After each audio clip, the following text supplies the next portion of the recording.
Across the nations, across the globe, we are the stars of David. This is a special day today. It is the 14th of February and it is Valentine's Day. Well, Valentine's Day के बारे में मुख्तलिफ ख्याल हैं लोगों के दुनिया में. कुछ लोग इसको इस तरह से मनाते हैं कि किसी लड़की को या लड़के को अपना हमसफर जानना चाहते हैं, उसको अपना साथी बनाना चाहते हैं, तो उसको फूल देते हैं. और ये अच्छी बात है, क्योंकि अगर आप किसी को अपना जीवन साथी बनाना चाहते हैं और आप उसको अगर वैलेंटाइन डे का कार्ड, फूल या तोहफा दे रहे हैं, तो कोई मुज़ायका नहीं. लेकिन अगर हर साल आपका वैलेंटाइन बदले, तो फिर कुछ खतरनाक बात है, क्योंकि वैलेंटाइन तो फिर एक ही होना चाहिए. और अगर आपने सबसे पहले एक शख्स को अपना बिलवड कबूल कर लिया, तो फिर आपकी ज़िंदगी में एक ही वैलेंटाइन आएगा. तो मैंने अपनी ज़िंदगी यीशु को दे दी थी और he had one my heart. उसने मेरा दिल जीत लिया था, क्योंकि मैंने उसको कबूल किया. जब हम उसको कबूल कर लेते हैं, तो वो हमारे दिलों के अंदर आ जाता है और वो कबूलियत के बाद हम अंदर से चेंज होते जाते हैं. ये एक 2 दिन या 3 दिन का अमल नहीं होता, और ये तब होता है जब हम नई पैदाइश का मज़ा चखते हैं. और मेरी नई पैदाइश को खैर से 35 इयर्स हो चुके हैं और मैं रूह में बढ़ती गई. जब आप नई पैदाइश का मज़ा चखते हैं, तो आप हर साल बढ़ते हैं और तब तक खुदा वेट करता है जब तक कि वो ना समझे कि आप एज़ अ डिसाइपल तैयार हो गए. तो जो यीशु के साथ थे, वो तो इतना टाइम नहीं लगा उनको डिसाइपल बनने में. लेकिन हम जो कि यीशु को देखा नहीं, हम उसको कलाम के थ्रू जानते हैं, तो हमको थोड़ा टाइम लग जाता है डिसाइपल बनते. तो मुझे डिसाइपल बनने में टोटल 31 इयर्स लगे. लेकिन जब आप डिसाइपल बन जाएं, तो फिर पीछे मसीह के चलते रहें और आगे ही आगे बढ़ते रहें. और आपका नारा सिर्फ यीशु होना चाहिए, क्योंकि जब वो हम नारा लगाते हैं एक अच्छे डिसाइपल की तरह, तो शैतान भाग जाता है. शैतान को भागाना है, मूजी शैतान को भगाना है, और हमने हर जंग जीतनी है. Hallelujah, hallelujah. आप लोग की आवाज नहीं मुझ तक पहुंची, लेकिन आप लोग के इशारे मुझ तक पहुंच रहे हैं. तो खुदावंद आपको बरकत दे. और हम रूह में हालेलुया। आमेन, आमेन, आमेन. ओ खुदावंद यीशु, तेरा शुक्र हो कि हमने ये फजल बख्शा, खुदा ने, कि हम अपने दिलों के दरवाजे खोले और तुझे आने दें. तो आज का चीफ गेस्ट वैलेंटाइन स्पेशल का यीशु है. और यीशु कब गेस्ट चीफ गेस्ट बनता है? जब हमारे दिलों में पाक रूह का राज होता है. तो पाक रूह मौजूद है, यहाँ पे जुम्बिश कर रहा है, क्योंकि ये पाक जगह है जिसको हमने खुदावंद के हजूर पाक ठहरा के अलहदा कर दिया है.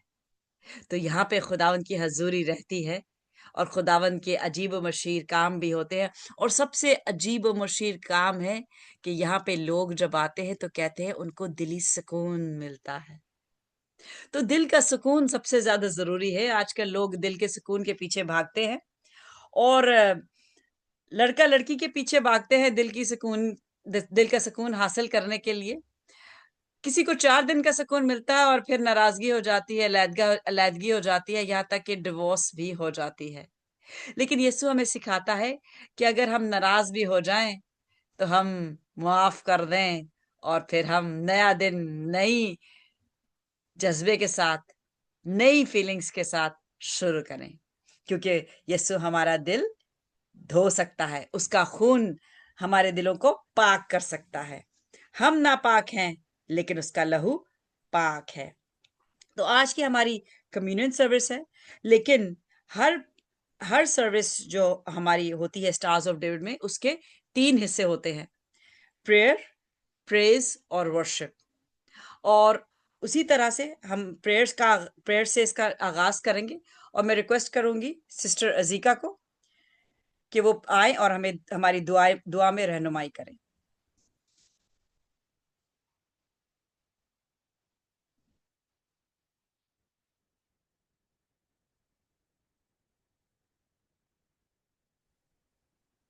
Praise the Lord. Praise the Lord. आइए अपनी आंखों को बंद करेंगे और हम दुआ करेंगे। खुदाए अजीम, खुदाए मोहीब, रब्बुल अफाज, रब्बुल आलमीन, मैं तेरी शुक्रगुजारी करती हूँ। मेरा दिल नहायत शादमान और खुशी से भरा हुआ है, क्योंकि खुदावन हम तेरे हजूर में आए और तेरी मोहब्बत में, मसीह की मोहब्बत में हम इकट्ठे हुए हैं। खुदावन मैं तेरी शुक्रगुजारी करती हूँ। खुदावन आज खुदावन जो वैलेंटाइन डे का खुदावन आगाज है, खुदावन हमने मसीह की मोहब्बत से किया। खुदावन मैं तेरी हालेलुया। शुक्रगुजारी करती हूँ।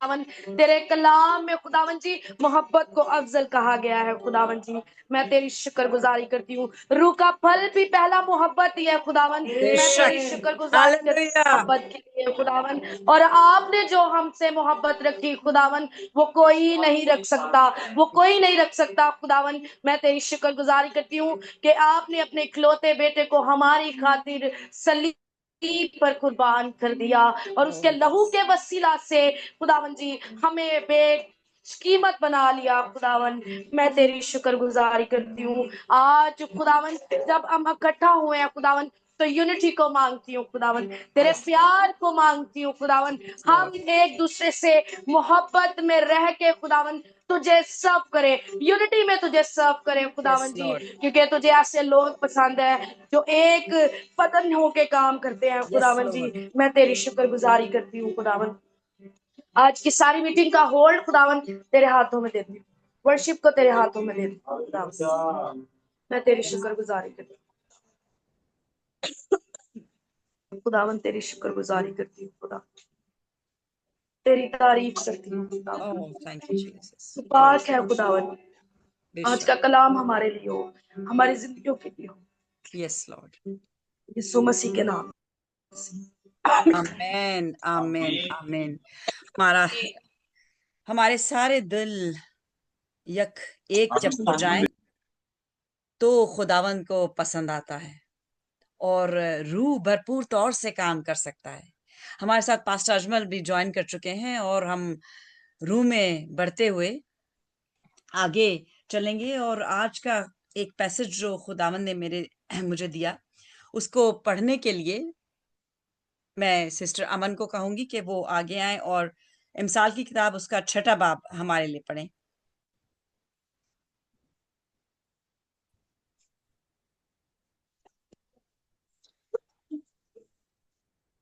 मसीह में आप सबकी सलामती हो। मुकद्दस इमसाल की किताब उसका 6 बाब, खुदावन के कलाम में यूं लिखा है, दीगर बातों के खिलाफ इंतबा। ऐ मेरे बेटे, अगर तू अपने पड़ोसी का जामिन हुआ है, तो अगर तू हाथ पर हाथ मारकर किसी बेगाना का जिम्मेवार हुआ है, तो तू अपने ही मुंह की बातों में फंसा, तो अपने ही मुंह की बातों से पकड़ा गया। सिवाय मेरे बेटे, क्योंकि तू अपने पड़ोसी के हाथ में फंस गया है, अब ये कर और अपने आप को बचा ले।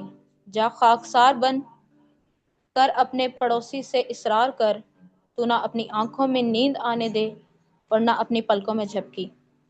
अपने आप को हिरनी की मानिंद सयाद के हाथ से और चिड़िया की मानिंद चिड़ी मार के हाथ से छुड़ा।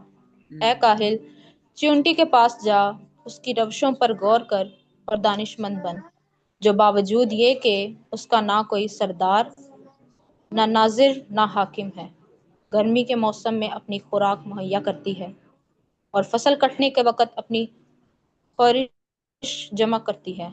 ए काहिल, तू कब तक पड़ा रहेगा? तू नींद से कब उठेगा? थोड़ी सी नींद, एक और झपकी, जरा पड़े रहने के हाथ पर हाथ। इसी तरह तेरी मुफलसी राहजन की तरह और तेरी तंग दस्ती मसला आदमी की तरह आ पड़ेगी। खबीस व बदकार आदमी टेढ़ी तिरछी जुबान लिए फिरता है, वो आंख मारता है, वो पाँव से बातें और उंगलियों से इशारा करता है। उसके दिल में कजी है, वो बुराई के मंसूबे बांधता रहता है, वो फितना अंगेज है, इसलिए आफत उस पर नागहा आ पड़ेगी। वो यकलख्त तोड़ दिया जाएगा और कोई चारा ना होगा। 6 चीजें हैं जिनसे खुदावंद को नफरत है, बल्कि 7 हैं जिनसे उसे कराहत है। ऊंची आंखें, झूठी जुबान, बेगुनाह का खून बहाने वाले हाथ, बुरे मंसूबे बांधने वाला दिल, शरारत के लिए तेज रू पाओ, छोटा गवाह जो दरोग गोई करता है और जो भाइयों में नफाक डालता है, जनाकारी के खिलाफ इंतबा। ऐ मेरे बेटे, अपने बाप के फरमान को बजा ला और अपनी माँ की तालीम को ना छोड़। उनको अपने दिल पर बांधे रख और अपने गले का तोक बना ले। ये चलते वक्त तेरी रहबरी और सोते वक्त तेरी निगहबानी और जागते वक्त तुझसे बातें करेगी।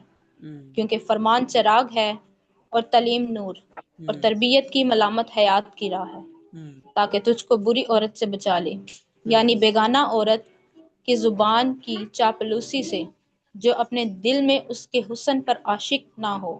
वो वो तुझको अपनी पलकों से शिकार ना करे, क्योंकि छनाल के सबब से आदमी टुकड़े का मोहताज हो जाता है और जानिया कीमती जान का शिकार करती है।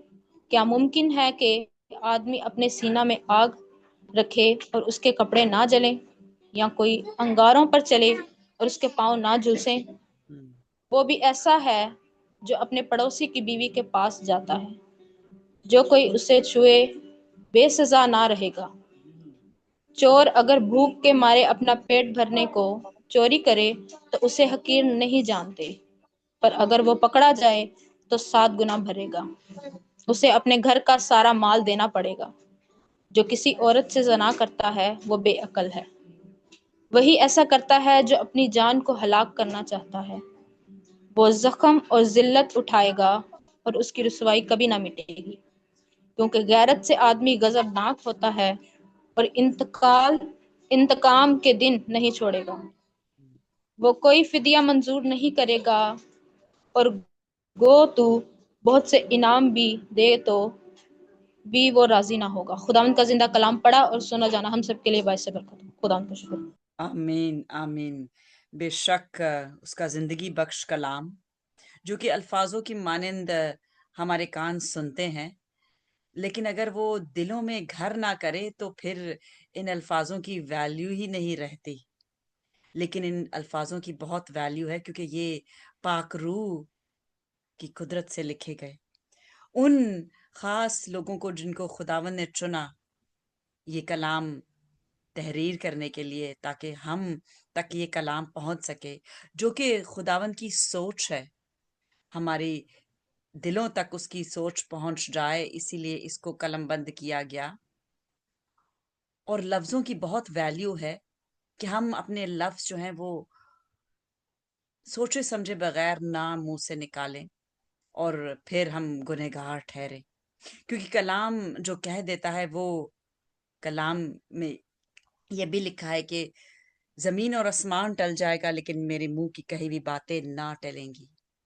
तो आइए हम बड़ी अकीदत के साथ उसके कलाम को सारा इज्जत और जलाल देते हुए, और उसका कलाम है यस्सु, जिसने एक एक चीज जो पुराने एहदनामे को, जिसको हम कहते हैं कि वो लॉ था, वो पूरा किया ताकि हमें ना पूरा करना पड़े, क्योंकि हम गुनहगार ठहरेंगे अगर हम 99 को पूरा करके एक को पूरा ना करें। तो खुदा यीशु का शुक्र हो, उसकी तारीफ हो, उसकी तमजीद हो कि उसने हमारे लिए वो कर दिया जो हम जिस्म में रह के नहीं कर सकते। तो हम रूह में आगे बढ़ते हैं और परस्तिश की तरफ चलते हैं, और उसके लिए हमें हनी लीड करेंगे लाहौर से।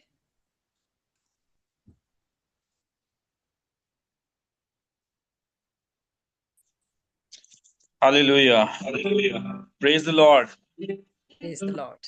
शुक्रगुजारी हो आज के इस खूबसूरत दिन के लिए, इस घड़ी के लिए, इस वक्त के लिए।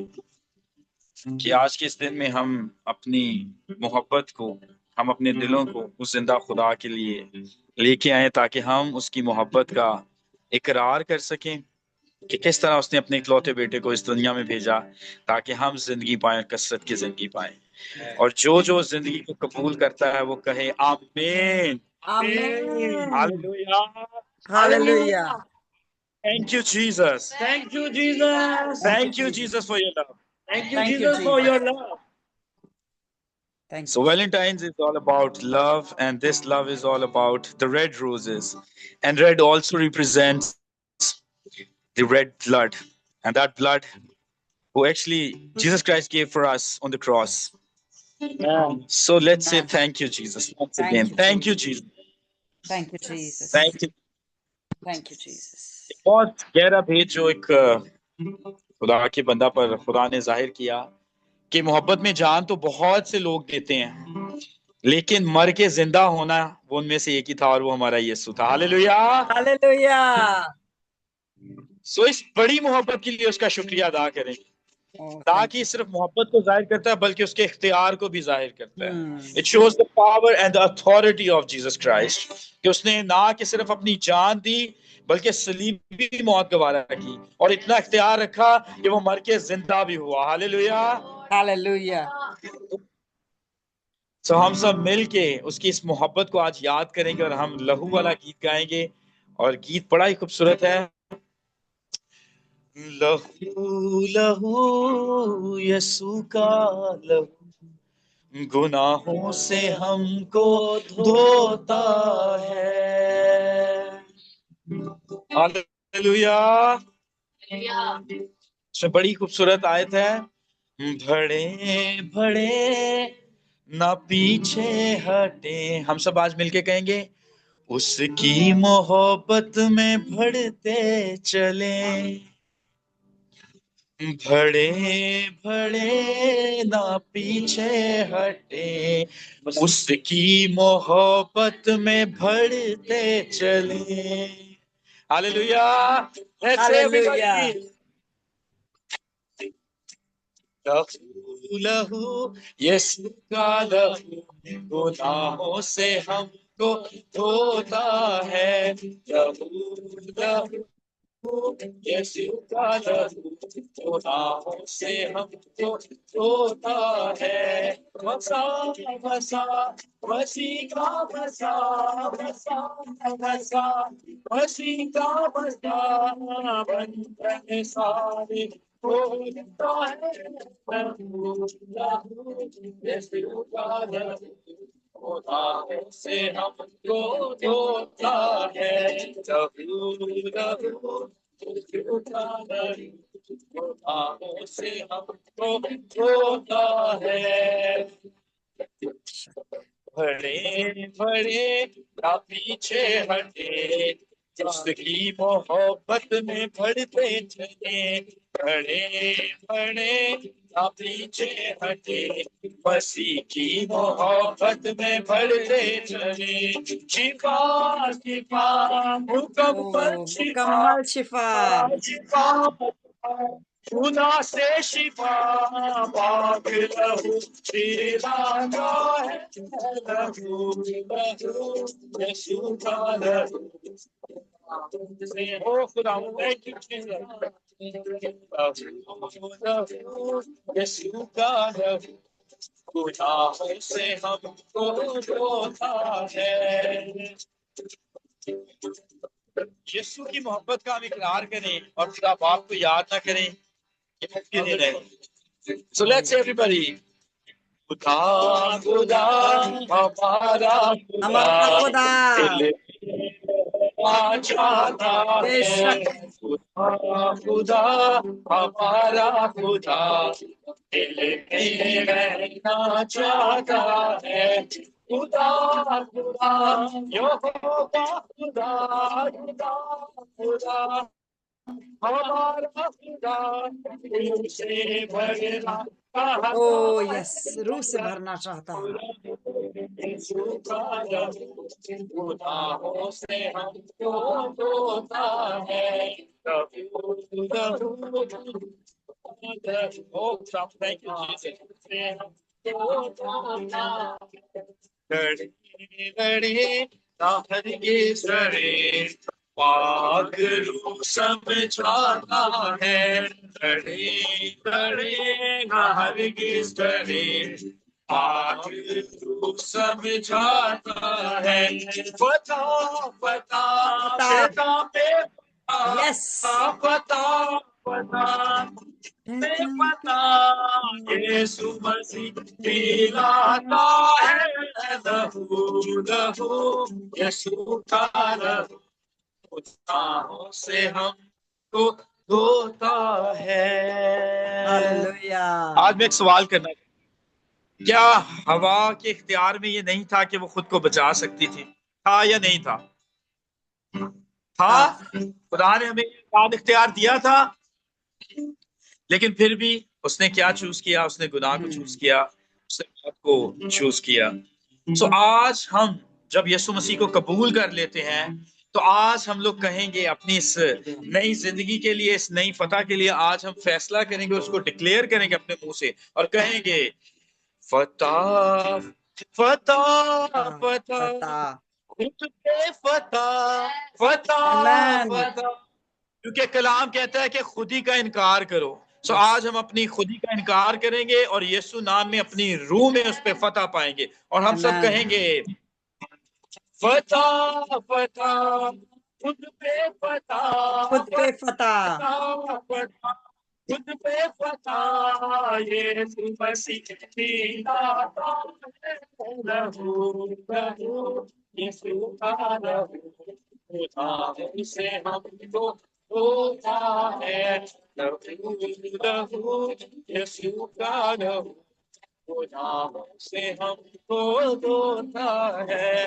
मसा मसा मसीह का मसा मसा मसा मसा ये संसार खोलता है लहू लहू यीशु का लहू गुनाहों से हमको धोता है। Hallelujah Hallelujah.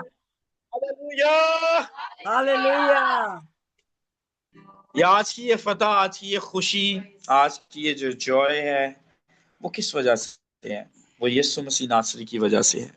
और वो इस वजह से है कि उसने हमारी खातिर अपनी जान दी। और ये इस वजह से है कि उसने मुर्दों में से जिंदा होके वो जिंदा होने वालों में से पहला पिल उठा के लाया। Hallelujah Hallelujah. हालेलुया। Hallelujah. क्योंकि क़यामत के रोज on the day of the judgement बहुत से और भी मुर्दे उठाए जाएंगे, लेकिन जिंदा होने वालों में से पहला कौन है? आपका और मेरा यीशु, Yes. जिसने उस रिश्ते को दोबारा से बहाल किया। सो हम सब मिल के उसके उसी लहू में, उसकी उसी मोहब्बत में आगे बढ़ते हुए एक और गीत गाएंगे।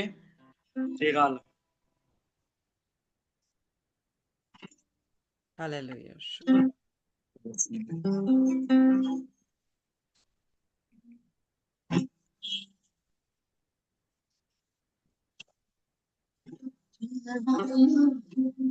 हम सब मिलके गाएंगे।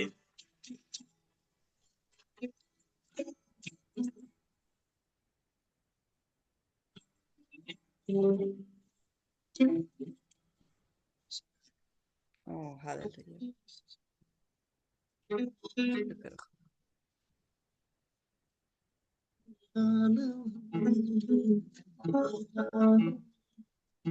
Thank you ji.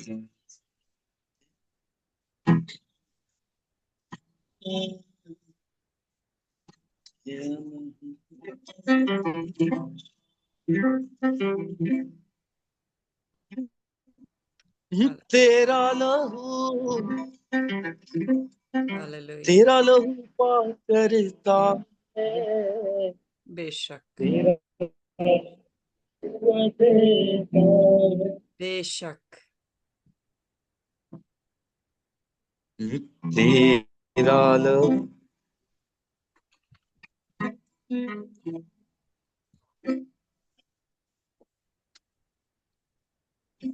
Hallelujah. तेरे लहू की धारा से मिटते गुनाह और खिलते हैं फूल। हालेलुया। तेरे लहू की धारा से मिटते गुनाह और खिलते हैं फूल। तेरा लहू वो करता करता है। बेशक। तेरा लहू देता है। तेरा लहू देता है। Yes Lord. तेरा लहू तेरा लहू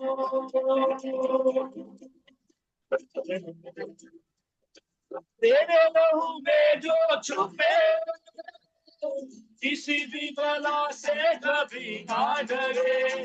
बेशक। तेरे लहू में जो छुपे किसी भी बला से कभी ना डरे। तेरा लहू हिम्मत देता है। बेशक। तेरा लहू हिम्मत देता है। हालेलुया। तेरा लहू देता है। तेरा लहू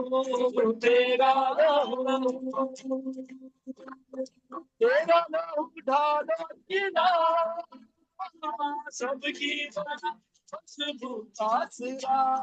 तेरा लहू ढालो गिरा सबकी खुशबू आसरा। तेरा लहू भरता है। हालेलुया। बेशक। दिल में सकून भरता है। तेरा लहू देता है। तेरा लहू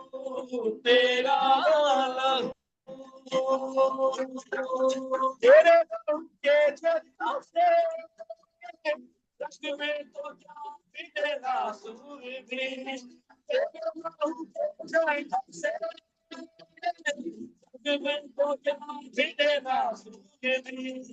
तेरा लहू पर हम का काम करता है। तेरा लहू देता है पर हम का काम करता है। तेरा लहू देता है।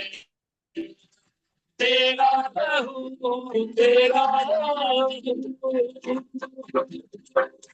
हालेलुया। हालेलुया। उसने अपनी मोहब्बत कर दी। उसने अपना लहू बहा दिया। उसने जिंदा होकर हमारा रिश्ता भी बहाल कर दिया। बेशक। हमें क्या करना है? हमें उसके पीछे चलना है। सो हम सब मिलके गाएंगे। वाह, कितने लोगों को आता है गीत? मैं चाहूंगा सब मेरा साथ है इसमें, अपने हाथों को इस्तेमाल करते हुए, और हम सब मिलके कहेंगे। दुश्मन जमाना होता रहे आलम की बाकी से। दुश्मन ओह जमाना यस। आलम की बाकी से वो है हमारा।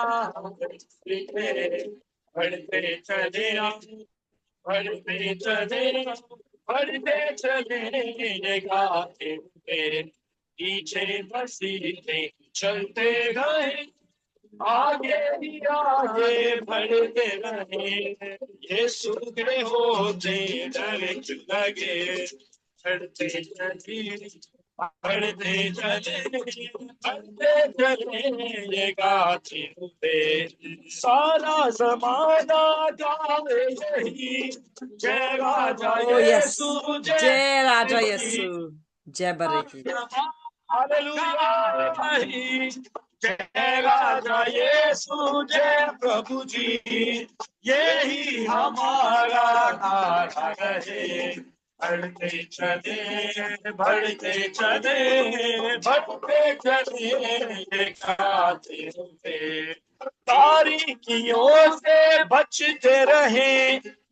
जय राजा यीशु गाते ओह रहे। हालेलुया। तारीकियों बचते रहें, जय राजा यीशु गाते हुए, कोशिश हमारी ये रहे, बढ़ते चले, बढ़ते चले, बढ़ते चले, ये गाते रहे, पीछे मसीह के चलते रहे, आगे ही आगे बढ़ते रहे, यीशु के होते डरे लगे, बढ़ते चले, बढ़ते चले, बढ़ते चले, गाते हालेलुया। प्रभु बहाव दिया दिया, दिया दिया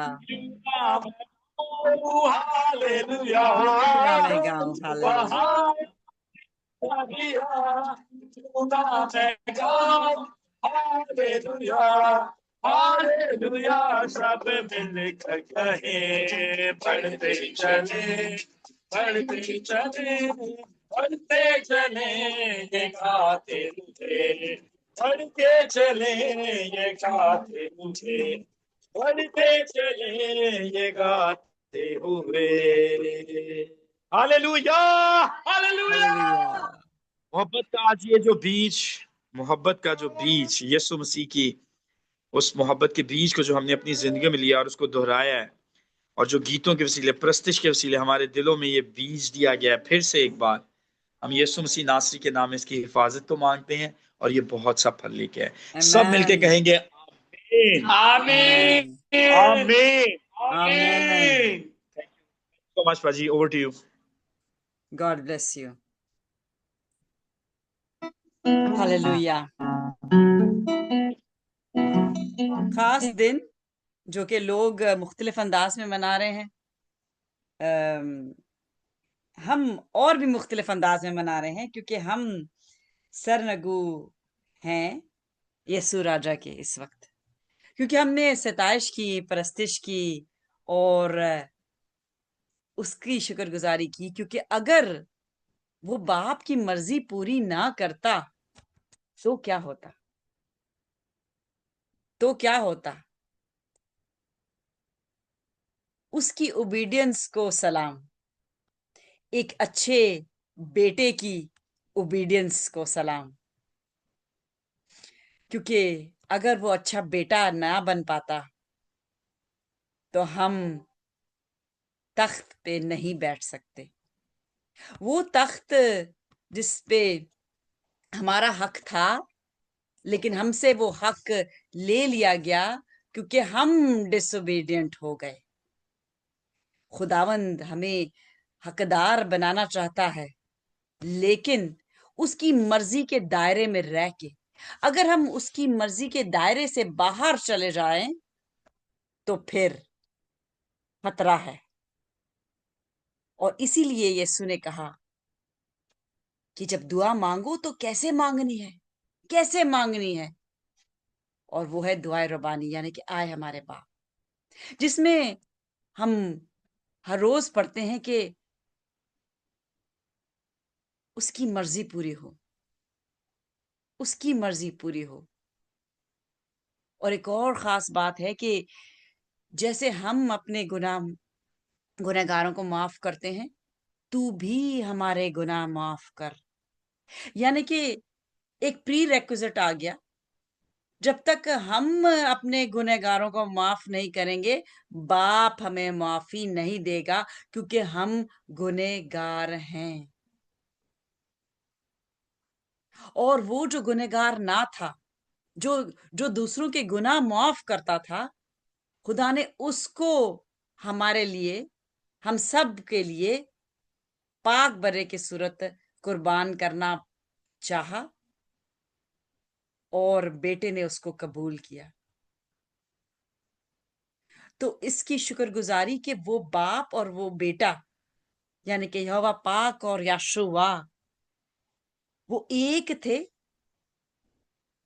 पाक रूह के वसीले।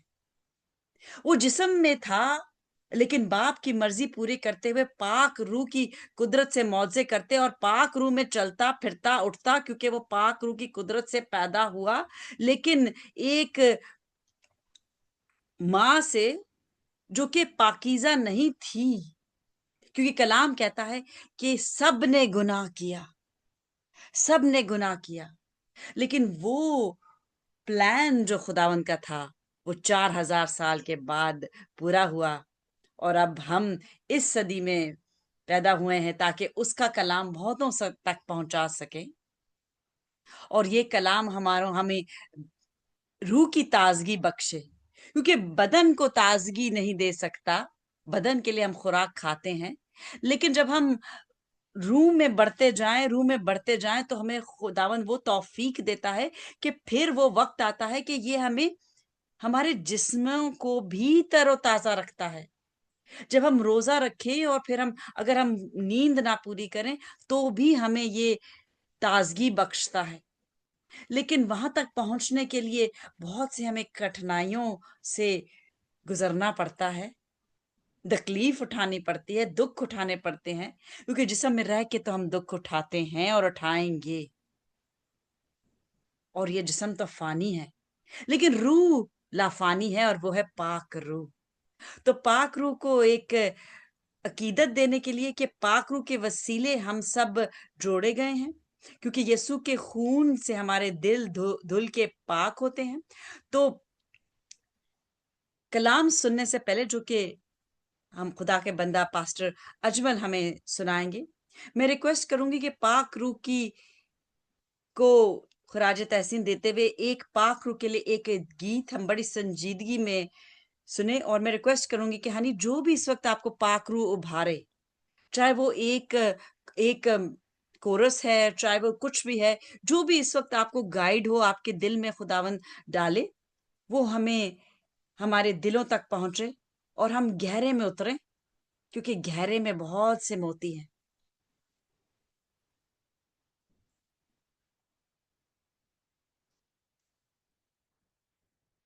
हालेलुया।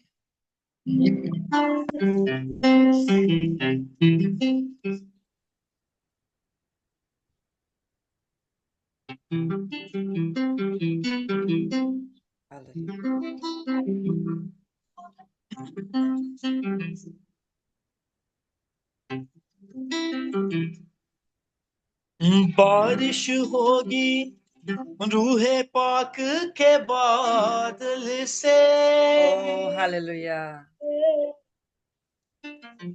मिट जाएंगे पाप के धब्बे हर दिल से।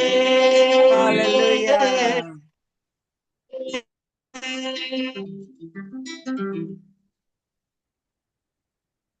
सब मिलके हम कहेंगे, और ये सब कैसे मुमकिन है?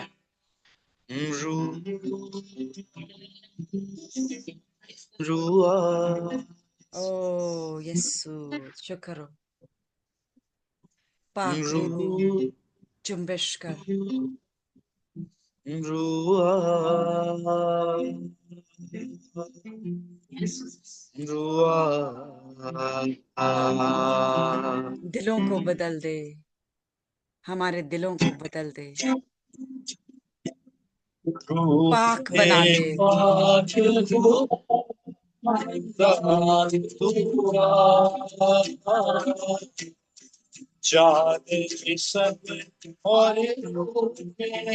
Oh, yes, Holy Spirit, sweet Holy Spirit.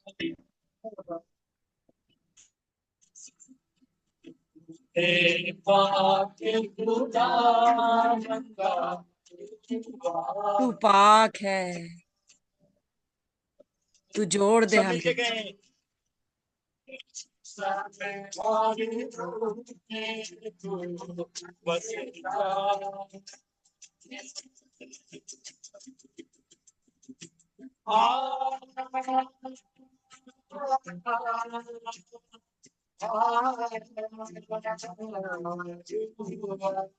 ओ रुआ, हम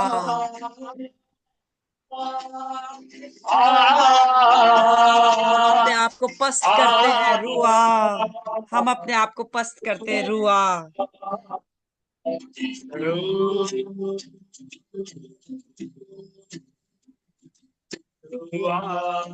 रुआ,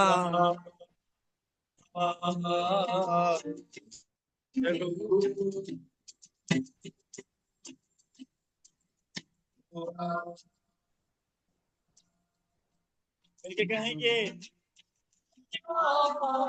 रुआ, रुआ. Holy Spirit, you are working wonders because you're touching hearts. आज के बाद जो भी ये सुने, पाकरू उनके दिलों को छू. दुनिया में किसी भी हिस्से से कोई सुने, रूए पाक उन्हें छू, उनके दिलों को छू.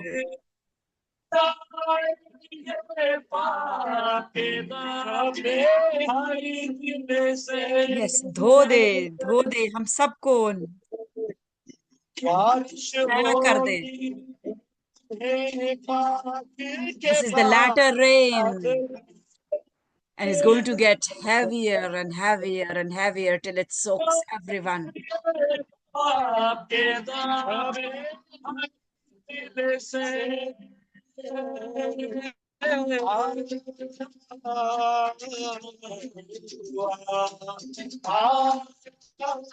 हर मुल्क इस बारिश में नहा जाए.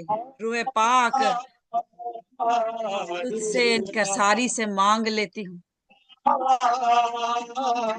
हर मुल्क में कसरत से बारिश हो, ताकि खुदावन का जलाल जाहिर हो.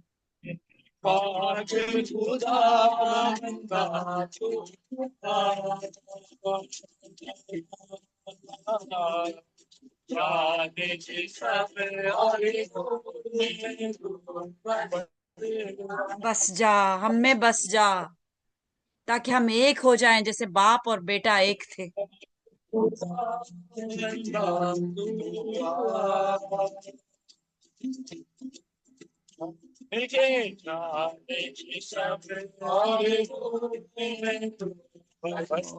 बस जा पाकरू, हम में बस जा. रुआ, आमीन.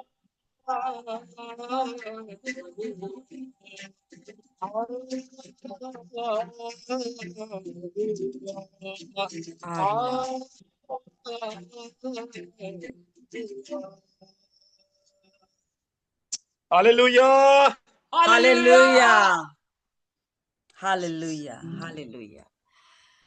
पाकरू कसरत से जुम्बिश कर रहा है, क्योंकि पाकरू को कैद नहीं, पाकरू को कैद नहीं. जिस्म हमारा एक जगह से दूसरी जगह जब जाना चाहे तो हमें प्लेन की टिकट, ट्रेन की टिकट या कोई भी हमें ऐसा व्हीकल चाहिए कि हम एक जगह से दूसरी जगह जाएं. और अगर कोई व्हीकल नहीं है तो हम अपनी टांगों को इस्तेमाल करके एक से दूसरी जगह जा सकते हैं. जैसे कि यीशु सफर करते थे या किश्ती पे या अपने पैरों पे, क्योंकि जिस्म में थे, लेकिन रूह से मामूर, उसकी कुदरत से मामूर तमाम लोगों पे वो नजर, तो तमाम लोगों को वो नजर तो आते थे जिस्म में, लेकिन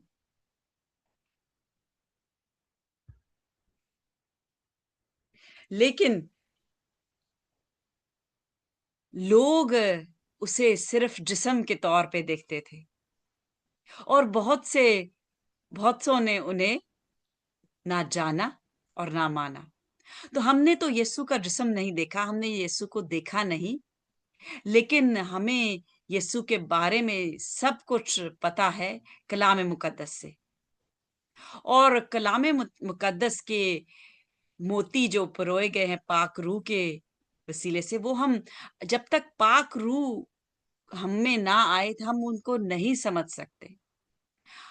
बहुत से हैं जो कलाम पढ़ते हैं, याद भी करते हैं, पूरे पूरे चैप्टर्स याद कर लेते हैं, पूरे पूरे ज़बूर याद कर लेते हैं, लेकिन अगर हम पाक रूह को ना अपनी जिंदगी में दावत दें और हमारी जिंदगी में पाक रूह काम ना करे, तो फिर सिर्फ लफ्ज ही हम दोहराएंगे.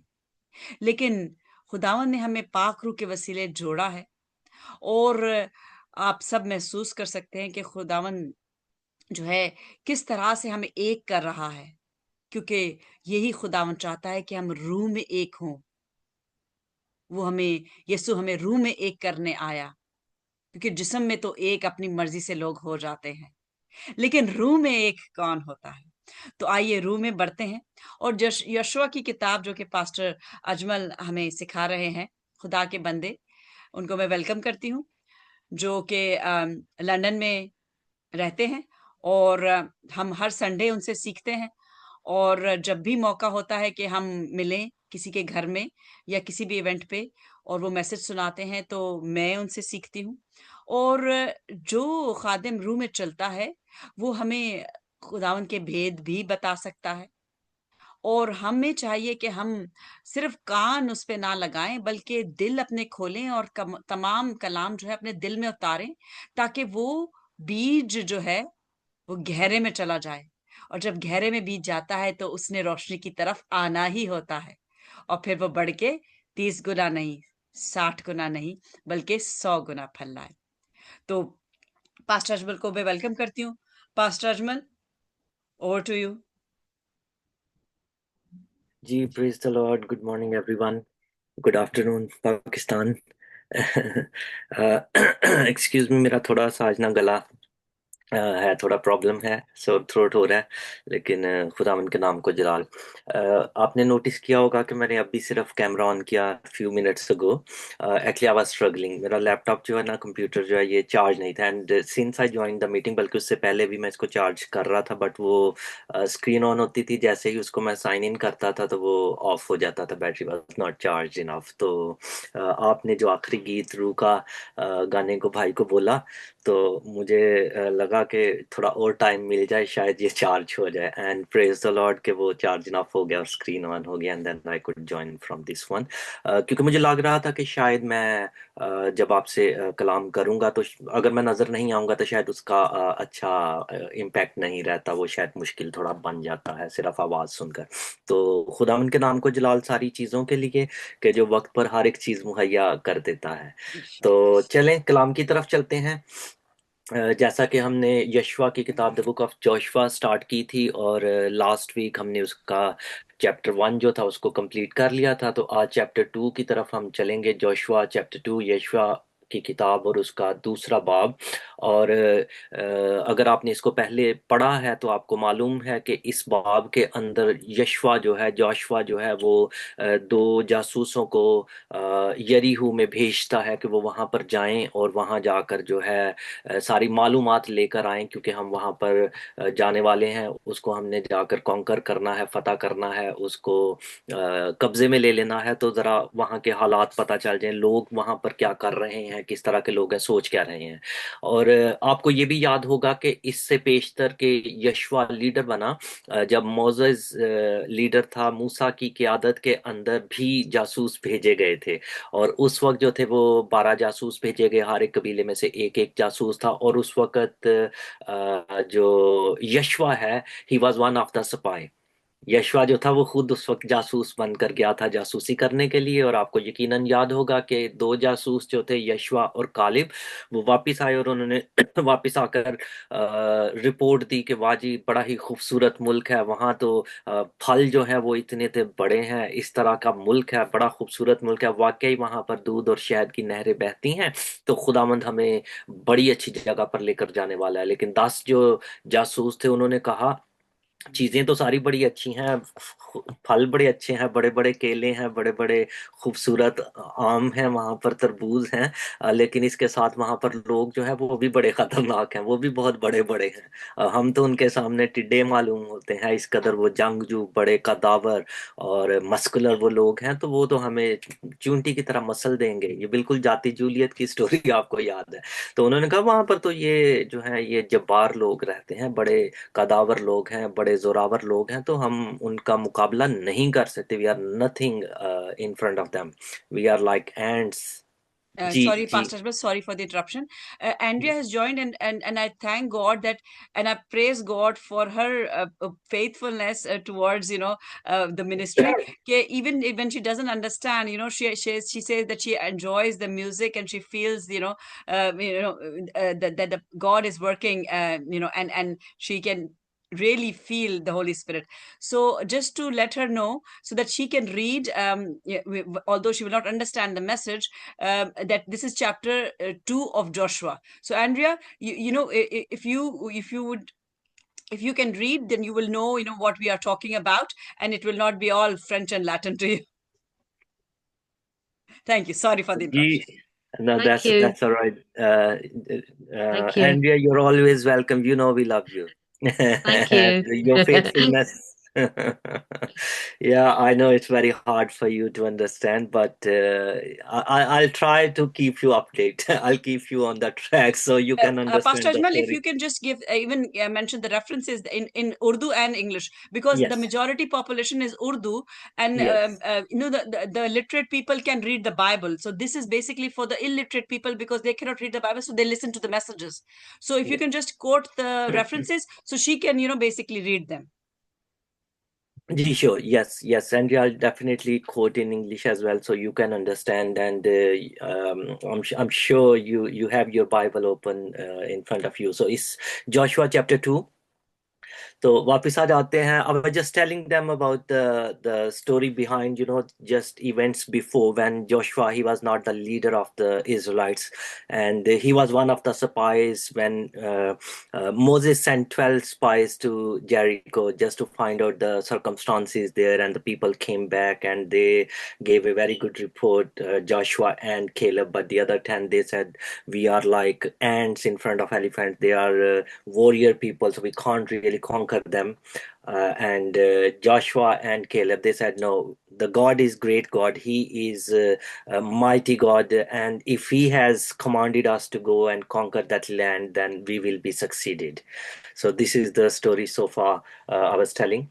तो अब हम देखते हैं, और पिछली दफा हमने ये भी एस्टेब्लिश कर लिया था कि अगर वो जैसे चलते आ रहे थे, they were winning, they were conquering, and they were just moving forward, और अगर खुदा जब हमने उसको पढ़ा, यूं ही लगता है कि खुदा ने उनको कहा ठीक है जासूस भेजो वहां जाकर तुम्हें पता चल जाएगा, और अगर वो वहां पर ना जाते तो शायद वो उसी तरह से उसी फ्लो के अंदर, कंटिन्यूटी के अंदर वहां से आगे गुजर जाते. लेकिन फिर उसके बाद हमने देखा था कि यहाँ पर जब हमने इसको पढ़ा, यहाँ तो नहीं लेकिन किसी और एक जगह पर हमें बताया गया कि ये खुदा ने नहीं किया था, बल्कि लोगों ने इसके लिए कहा था. लोगों ने जाकर कहा कि हम चाहते हैं कि इससे पेशतर कि हम उस मुल्क के अंदर जाएं, before we go and conquer that land. हम चाहते हैं कि हम वहां की जासूसी करें, हम वहां पर लोग भेजें ताकि वो हमें आकर रिपोर्ट दें अपनी आसानी के लिए. और ये बिल्कुल इसी तरह से हमारी नेचर की तरह ही के लोग हैं, क्योंकि हम भी आज जब कुछ करना चाहते हैं तो उससे पेशतर प्लानिंग करते हैं. प्लानिंग करना अच्छी बात भी होती है, लेकिन ट्रस्ट जो है वो एक दूसरी बात है. और खुदा जब आपको कह रहा है कि आप चलते जाओ, then you need to walk in faith, उसके साथ आप चलते जाते हैं. लेकिन लोगों ने कहा, और खुदा ने कहा ठीक है ऐसा होने देते हैं. खुदा ने कहा ठीक है भेज लो जासूस. वो जासूस जो थे वो चले गए, और फिर उसके बाद वहां पर 40 दिन they stayed there 40 days, and then they came back. और फिर उसके बाद आकर उन्होंने रिपोर्ट दी.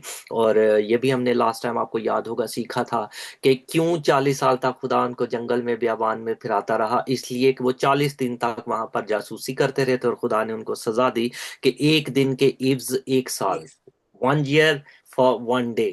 40 साल तुम इस बियाबान में, इस जंगल के अंदर फिरा करोगे. और फिर उसके बाद हमने ये भी सीख लिया था कि द पीपल हुआ 20 और अंडर 20, सिर्फ वही जो है वो प्रॉमिस लैंड के अंदर जाएंगे, और बाकी जो सब इससे ऊपर के हैं वो मारे जाएंगे. लेकिन 2 लोग जो कि वफादार लोग थे, the 2 faithful people, Joshua and कैलब, they will enter the land. वो उस सरजमीन, वो वादे की सरजमीन जो है वहां पर वो जाएंगे. आज आ जाते हैं बैक टू जोशुआ चैप्टर 2, यशवा की किताब और उसका दूसरा बाब. तो यहाँ पर हम देखते हैं कि जोशुआ जो है, ही is the leader now, he is the commander now. और फिर उसके बाद उसने भी बिल्कुल उसी तरह से किया कि 2 जासूस जो हैं उनको तैयार किया, और उनको कहा कि तुम जाओ और यरीहो के अंदर जाओ, you go to the Jericho, और वहां से जरा मालूमात करके लेकर आओ कि वहां पर लोग क्या कर रहे हैं, सोच क्या रहे हैं। हालांकि उसको वहां के हालात का तो खुद से पता था, वो खुद ऑलरेडी आके बता चुका था। लेकिन this is very much plan of God. बाजुकात खुदा किसी हमारे एक्ट से भी हमें तसल्ली देना चाहता है। तो यहाँ पर हम देखते हैं कि दो जासूस जो हैं वो यरीहो में चले जाते हैं, और जब वहां पर वो जासूसी करने के लिए गए हैं तो इजी शेल्टर पाने के लिए वो एक कस्बी के यहाँ एक प्रोस्टिट्यूट जो है, क्योंकि वहां पर कोई भी शख्स जो है जा सकता था, इजी एक्सेस थी, तो वो वहां पर चले जाते हैं। और ये स्टोरी यकीनन आपने इससे पेशतर सुनी और पढ़ी होगी, इसमें कोई रॉकेट साइंस नहीं है, there is nothing much to explain, एक सीधी सीधी स्टोरी है। लेकिन चंद एक बातें हैं जो हम यहाँ से सीखेंगे, और इससे पेशतर के हम उन बातों की तरफ चले। मैं आपको बताना चाहता हूँ कि बाइबल मुकद्दस को जब हम पढ़ते हैं ना, तो उसको समझने के लिए उसके कुछ प्रिंसिपल्स होते हैं, उसके कुछ कवानीन होते हैं, और उसकी तफसीर करने के लिए, क्योंकि अगर कुछ कवानीन ना हो तो फिर जो है वो एक केओस बर्पा हो जाता है। अगर किसी शहर के अंदर, अगर किसी मुल्क के अंदर कोई कवानीन नहीं है, तो जिसका जो चीज आएगा वो वही करेगा, और उससे जो है वो एक बड़ी केओटिक सिचुएशन बन जाएगी। तो इसलिए असूलों का होना, कवानीन का होना जो है वो बहुत जरूरी रहता है, ताकि हर एक के लिए जो है वो फेयर फेयर सरकमस्टांसेस बन सकें। तो इसी तरह से बाइबल मुकद्दस की जब हम बात करते हैं, तो इसको भी पढ़ने के लिए, समझने के लिए, इसकी तफसीर करने के लिए कवानीन बनाए गए हैं। और वो कवानीन इसलिए बनाए गए हैं कि ऐसा ना हो कि हम यशवा की किताब को तो किसी एक तरह से इंटरप्रेट करें, इसकी तफसीर करें, और जब हम चले जाएं इमसाल की किताब में तो वहां पर जाकर कुछ और, तो वो बड़ी एक अजीब सी सिचुएशन बन जाएगी। इसलिए हमें हम आहंगी के अंदर रहना बहुत जरूरी है। और मैं इसके बारे में अक्सर कहता हूँ, जो मेडिकल से रिलेटेड लोग हैं, they know well, doctor Subita knows, क्योंकि मैं कार्डियक्स में काम करता रहा, तो वो ना जो है ऐसे नोट जो जो इम्पल्सिस भेजता है, तो वो क्या डॉक्टर साहब, मेरे जेहन से निकल गया, वो क्या कहना चाह रहे हैं?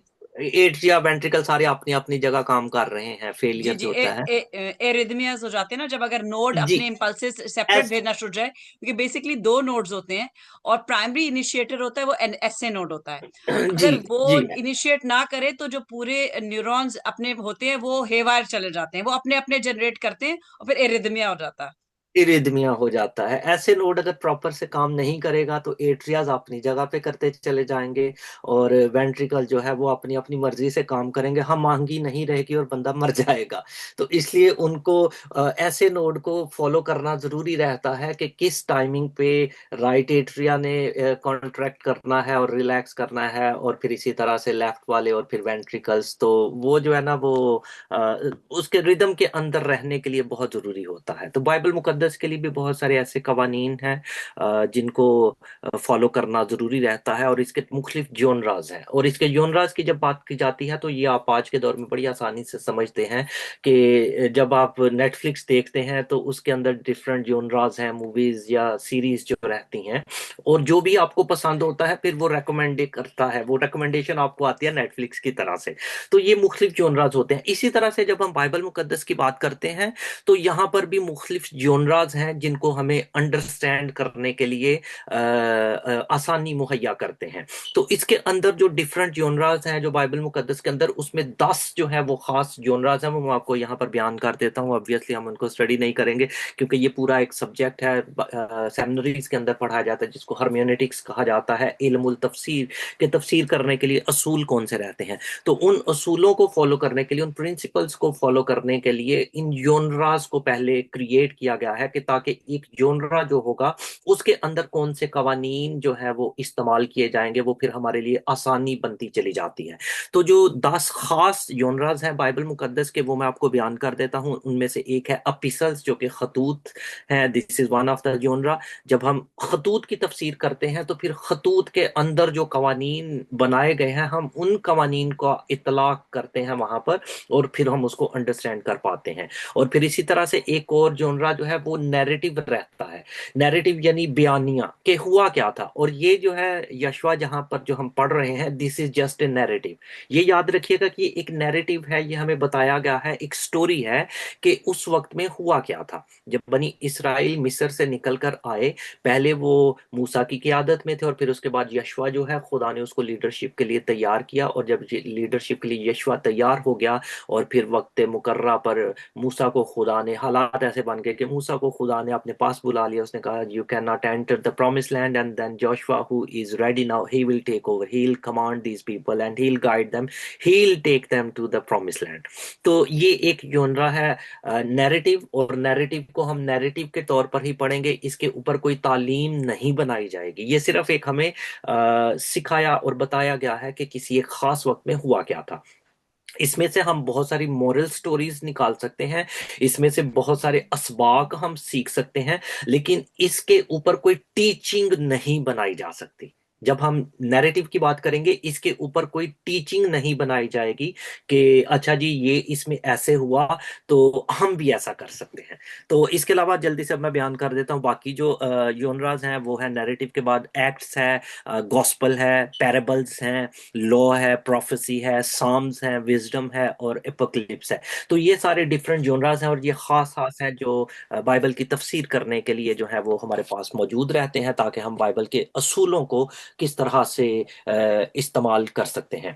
तो ये जो है यशवा, यहाँ पर ये नैरेटिव है, ये बयानिया है कि उस वक्त में हुआ क्या। अब यशवा जो है वो कमांडर है, उसने दो लोगों को जासूसी करने के लिए भेजा यरीहू के अंदर, और वहां पर वो जाकर इजी एक्सेस के लिए चले जाते हैं एक कस्बी के घर, एक प्रोस्टिट्यूट के यहाँ चले जाते हैं, क्योंकि वहां पर कोई भी शख्स जा सकता था, कोई उनसे पूछेगा नहीं हाँ जी भाई आप किधर, किसको आप मिलने के लिए आए हो, आप किसके रिलेटिव हो, ऐसा कुछ नहीं होगा। और वो वहां पर जाकर चले जाते हैं, उस घर के अंदर चले जाते हैं। और उस प्रोस्टिट्यूट, उस कस्बी का नाम हमें बताया गया है कि रहब उसका नाम है। रेहब जो है वहां पर वो प्रोस्टिट्यूट है, उसके घर में वो चले जाते हैं, वहां पर वो पनाह ले लेते हैं। अब वहां के उस मुल्क की जो इंटेलिजेंस है उनको पता चलता है कि इसराइल के मुल्क से दो जासूस यहाँ पर आए हैं जासूसी करने के लिए। उनकी भी बड़ी अच्छी स्ट्रांग इंटेलिजेंस थी, एजेंसीज उनकी अच्छा काम कर रही थी, उनको पता चल जाता है और ये खबर बादशाह तक पहुंच जाती है। और जब बादशाह को पता चलता है कि दो जासूस आए हैं, इसराइल के मुल्क से आए हैं, तो वो कहता है जाओ इनको जल्दी से अरेस्ट करके, इनको गिरफ्तार करके मेरे पास ले आओ। और सिपाही आते हैं, the soldiers they come and they look for the spies. और वो उनको खबर मिलती है कि वो राहब के घर पर हैं, तो वो उसके घर पर चले आते हैं और वहां पर आकर वो उसको कहते हैं कि वो जो दो लोग यहाँ पर आए थे वो कहाँ पर हैं, तो उनको हमारे हवाले कर दे, क्योंकि वो इस मुल्क की जासूसी करने के लिए आए हैं। और राहब जो है वो ऑलरेडी उनके साथ एक डील कर चुकी है। बज़ाहिर जब हम इसको पढ़ेंगे तो हमें लगता है कि पहले ही बात होगी और फिर आगे जाके उसकी डिटेल हमें बताएगी, लेकिन this is not the case, क्योंकि जब बयानिया है तो वो कुछ चीज़ों को अंडरस्टैंड करने के लिए पहले से जो है वो इंट्रोडक्शन बता दिया जाता है। तो लगता यह है कि शायद उनकी पहले से वो एकदम से उसको छुपा दी, लेकिन उनकी ऑलरेडी बात हो चुकी थी। अब उनकी बात क्या हुई थी, वो बड़ा इंटरेस्टिंग यहाँ पर पढ़ने वाली चीज़ है। यहाँ पर लिखा है, मैं दूसरी आयत से इसको पढ़ता हूँ, जोशुआ चैप्टर 2 वर्स 2 ऑनवर्ड्स मैं इसको पढ़ूंगा। और यरीहो के बादशाह को खबर मिली कि देख आज की रात बनी इसराइल में से चंद आदमी इस मुल्क की जासूसी करने को यहाँ आए हैं। और यरीहो के बादशाह ने राहब को कहला भेजा कि उन लोगों को जो तेरे पास आए और तेरे घर में दाखिल हुए हैं निकाल ला, इसलिए कि वो इस सारे मुल्क की जासूसी करने को आए हैं। तब उस औरत ने उन दोनों मर्दों को लेकर उनको छिपा कर यूं कह दिया कि वो मर्द मेरे पास आए तो थे, पर मुझे मालूम ना हुआ कि वो कहाँ के थे। और फाटक बंद होने के वक्त के करीब जब अंधेरा हो गया वो मर्द चल दिए और मैं नहीं जानती हूं कि वो कहाँ गए। सो जल्द उनका पीछा करो क्योंकि तुम जरूर उनको जा लोगे। अब उसने ये थोड़ी सी चालाकी की, उसको पता था मैंने उनको छुपा रखा है, लेकिन उनको मिसलीड करने के लिए she just told them go chase them, go after them, they haven't gone so far yet, तो जाके आप उनका पीछा करो, आप जरूर उनको पकड़ लोगे। लेकिन उसने उनको अपनी छत पर चढ़ाकर सन की लकड़ियों के नीचे जो छत पर तरतीब से धरी थी छिपा दिया था। और ये लोग यर्दन के रास्ता पर पायाबों तक उनके पीछे गए। अच्छा, ये जो लफ्ज लिखा है ना यहाँ पर 7वीं वर्ष में, और ये लोग यर्दन के रास्ता पर पायाबों तक उनके पीछे गए, और जो ही उनका पीछा करने वाले फाटक से निकले उन्होंने फाटक बंद कर लिया। बाइबल मुकद्दस में जब हम इसको पढ़ते हैं, यकीनन उर्दू वाले में उनकी बात करूंगा, I am one of those, बहुत सारे ऐसे मुश्किल अल्फाज आते हैं जिनका हमें तर्जमा नहीं आता। जैसे ये पायाबों जो है, इसका मेरा ख्याल है मेरी तरह शायद आप में से बहुतों को इसका मतलब नहीं पता होगा व्हाट दिस वर्ड इज। तो होता क्या है, लोग अक्सर ये करते हैं, मैं भी बिल्कुल आप ही की तरह हूं, मैं भी ऐसा ही किया करता था कि बस पढ़ा और चले गए। जहन में एक दफा क्लिक हुआ कि ये पायाबों क्या लफ्ज है, इसका क्या मतलब है, लेकिन चूंकि हम सिर्फ एक रूटीन कर रहे हैं पूरी, तो हम पढ़ते हैं और चले जाते हैं, और बहुत सारे ऐसे अल्फाज। तो यहाँ पर मैं सिर्फ इसलिए रुका हूँ ताकि आपको बता दूं, ये यहाँ पर जो लिखा ना, ये लोग यर्दन के रास्ता पर पायाबों तक उनके पीछे चले गए। ये यर्दन के जो रोड्स थे, जो सड़कें थी, जो जिसके ऊपर चलकर उनको जाना था, तो ये उसके बारे में जो है ये वर्ड इस्तेमाल किया जाता है। तो ये भी मैं यहाँ पर आपको जरूर कहूंगा कि जब भी आप बाइबल मुकद्दस पढ़ते हैं, अगर कोई ऐसा लफ्ज आ जाता है जिसकी आपको समझ नहीं है, तो प्लीज स्टॉप देयर। इसका मतलब है कि ये वो जो इंग्लैंड में ड्राइविंग करते हैं ना, एक हेक्सागन साइन होता है 6 कोनों वाला, उसके ऊपर लिखा होता है स्टॉप। वो जहां पर भी साइन होता है उसके लिए जरूरी रहता है कि हर ड्राइवर जब उस साइन तक पहुंच जाए, अगर क्रॉस रोड जो है वो क्लियर भी है, तो still they can not proceed. Law ये कहता है कि आपको वहां पर अपनी गाड़ी को रोकना है, ब्रेक लगानी है, हैंड ब्रेक खींचनी है, और फिर उसके बाद राइट एंड लेफ्ट देखना है। If it is clear, then उसके बाद आप हैंड ब्रेक ऑफ करेंगे, गियर लगाएंगे और फिर से स्टार्ट करेंगे। यानी इसका मतलब ये नहीं है कि जैसे आम रोड के ऊपर आप क्रॉस रोड देखते हैं रुके बगैर, कि ठीक है क्लियर है आई कैन प्रोसीड, लेकिन जहां पर हेक्सागन साइन रहेगा वहां पर रुकना और हैंड ब्रेक खींच कर प्रॉपर स्टेशनरी होना जरूरी रहता है। तो इसी तरह से आप भी जहां पर पढ़ते हुए बाइबल मुकद्दस अगर इंग्लिश में पढ़ते हैं, तो इंग्लिश का कोई ऐसा वर्ड आ जाए जिसका ट्रांसलेशन आपको नहीं आता, या उर्दू पढ़ते हैं और उर्दू का कोई ऐसा लफ्ज, या हिंदी पंजाबी जो भी पढ़ते हैं, तो कोई ऐसा लफ्ज जब आता है, बहुत सारे ऐसे लफ्ज रहते हैं जिनका आपको मतलब नहीं आता, तो आप जरूर उसको हेक्सागन साइन समझिए और वहां पर रुक कर उसको देखें और फिर आगे चले जाएं। तब राहत छत पर उन मर्दों के लेट जाने से पहले उनके पास गई और उनसे यूं कहने लगी कि मुझे यकीन है। अब यहाँ पर ये बड़े खूबसूरत अल्फाज हैं और आज ये हमारे लिए शायद तसल्ली का सबब बन सकते हैं। लिखा है और उसने उनसे यूं कहा कि खुदावन ने ये मुल्क तुमको दिया है और तुम्हारा रोब हम लोगों पर छा गया है, और इस मुल्क के सब बाशिंदे तुम्हारे आगे खुले जा रहे हैं। इससे पेशतर कि वो यहाँ पर आए और आकर कब्जा करें, जासूस आए हैं पता करने के लिए और वहां के हालात क्या हैं, खुदावंद उनको तसल्ली देने के लिए बताते हैं। राह फख्शा जो है वो उनको बयान करती है कि जैसे ही पता चला कि तुम लोग आ रहे हो, हमारे मुल्क के ये जो बड़े जंगजू लोग हैं, ये जो वॉरियर्स हैं, ये जो बड़े मस्कुलर हैं, ये जो बड़े कदावर लोग हैं, ये घुले चले जा रहे हैं, इनकी जान घुली चली जा रही है। वो बड़े परेशानी की हालत में डूब चुके हैं कि इसराइली आ रहे हैं और उनका खुदा जो है वो तो एक वॉरियर खुदा है, क्योंकि हमने सुन लिया है कि जब तुम मिस्र से निकले तो खुदावन ने तुम्हारे आगे बहरे कुलजम के पानी को सुखा दिया, और तुमने अमूरियों के दोनों बादशाहों सिहोन और ऊज से जो यर्दन के उस पार थे, और जिनको तुमने बिल्कुल हलाक कर डाला, क्या क्या किया। और ये सुनते ही, ये सब कुछ सुनते ही हमारे दिल पिघल गए और तुम्हारे बायस फिर किसी शख्स में जान बाकी ना रही, क्योंकि खुदावन तुम्हारा खुदा ही ऊपर आसमान का और नीचे जमीन का खुदा है। This is our God. अगर खुदा आपको गाइड कर रहा है, लीड कर रहा है, वो आपको कहीं पर लेकर जा रहा है, तो वो वहां पर ऑलरेडी काम कर चुका है। खुदा Amen. ऑलवेज टू वे काम करता है। अगर वो आपको कोई हुक्म देता है कि आप ये काम करें, वहां के लिए उसने ऑलरेडी तैयारी कर रखी होती है। और यकीनन आप जितने यहाँ पर आज मौजूद हैं, इंक्लूडिंग माई सेल्फ, मुझे इस बात का बड़ा तजर्बा है स्टार्स ऑफ डेविड के हवाले से। द फर्स्ट रोम कॉन्फ्रेंस जब पहली दफा वहां पर गए, doctor Sabita must have told you, फिर से शी कैन वो इसको बता सकती हैं और ज्यादा डिटेल के साथ, कि there was no one, because I was one of दोस्त जिनको उन्होंने फोन किया कि पास्टर साहब आपके कोई जान पहचान में है वहां पर, कि हम वहां पर जाना चाहते हैं, कि वहां पर जाकर हम ये कॉन्फ्रेंस करें। And I said I am so sorry but I don't know anyone. और पर्टिकुलरली जाना भी कहाँ है, ये भी नहीं कि इटली में किसी मुल्क किसी शहर चले जाएं, जाना भी पर्टिकुलरली रोम ही के अंदर है।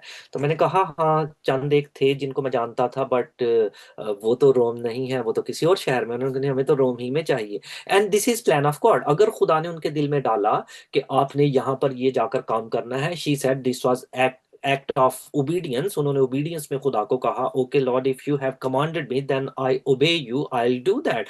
और किस वक्त उन्होंने ओबे करने के लिए लब्बैक कहा कि okay I will do that? When there was nothing, there was no known person at all. वहां पर ना कोई चर्च कोई पता था क्या होना है, किस तरह से करना है। लेकिन this is the trust we need to keep in God. जब हम खुदा पर इस तरह का भरोसा रखते हैं कि अगर खुदा ने मुझे वाकया ही कोई कमांड दिया है, कोई काम करने को दिया है, हुक्म दिया है, तो इसका मतलब खुदा ने उसके लिए ऑलरेडी अरेंज कर रखा है। जिसकी हम एक मिसाल देखते हैं कि आइंदा दिनों में हम करेंगे, जब वो बाला खाना तैयार करवाने के लिए यीशु ने अपने शागिर्दों को कहा कि जी ये फसा हमने खानी है, कहाँ पर खाएंगे? उसने कहा जाओ जाकर। जैसे ही उसने उनको भेजा कि जाओ तुम एक शख्स को मटका उठाए पानी का देखोगे, उसके पीछे पीछे चले जाना, जिस घर में वो जाएगा तुम चले जाना, जाकर कहना मास्टर ने हमें भेजा है, वो बाला का खाना खाना कहाँ है जब पर उसने फंसा खाना है।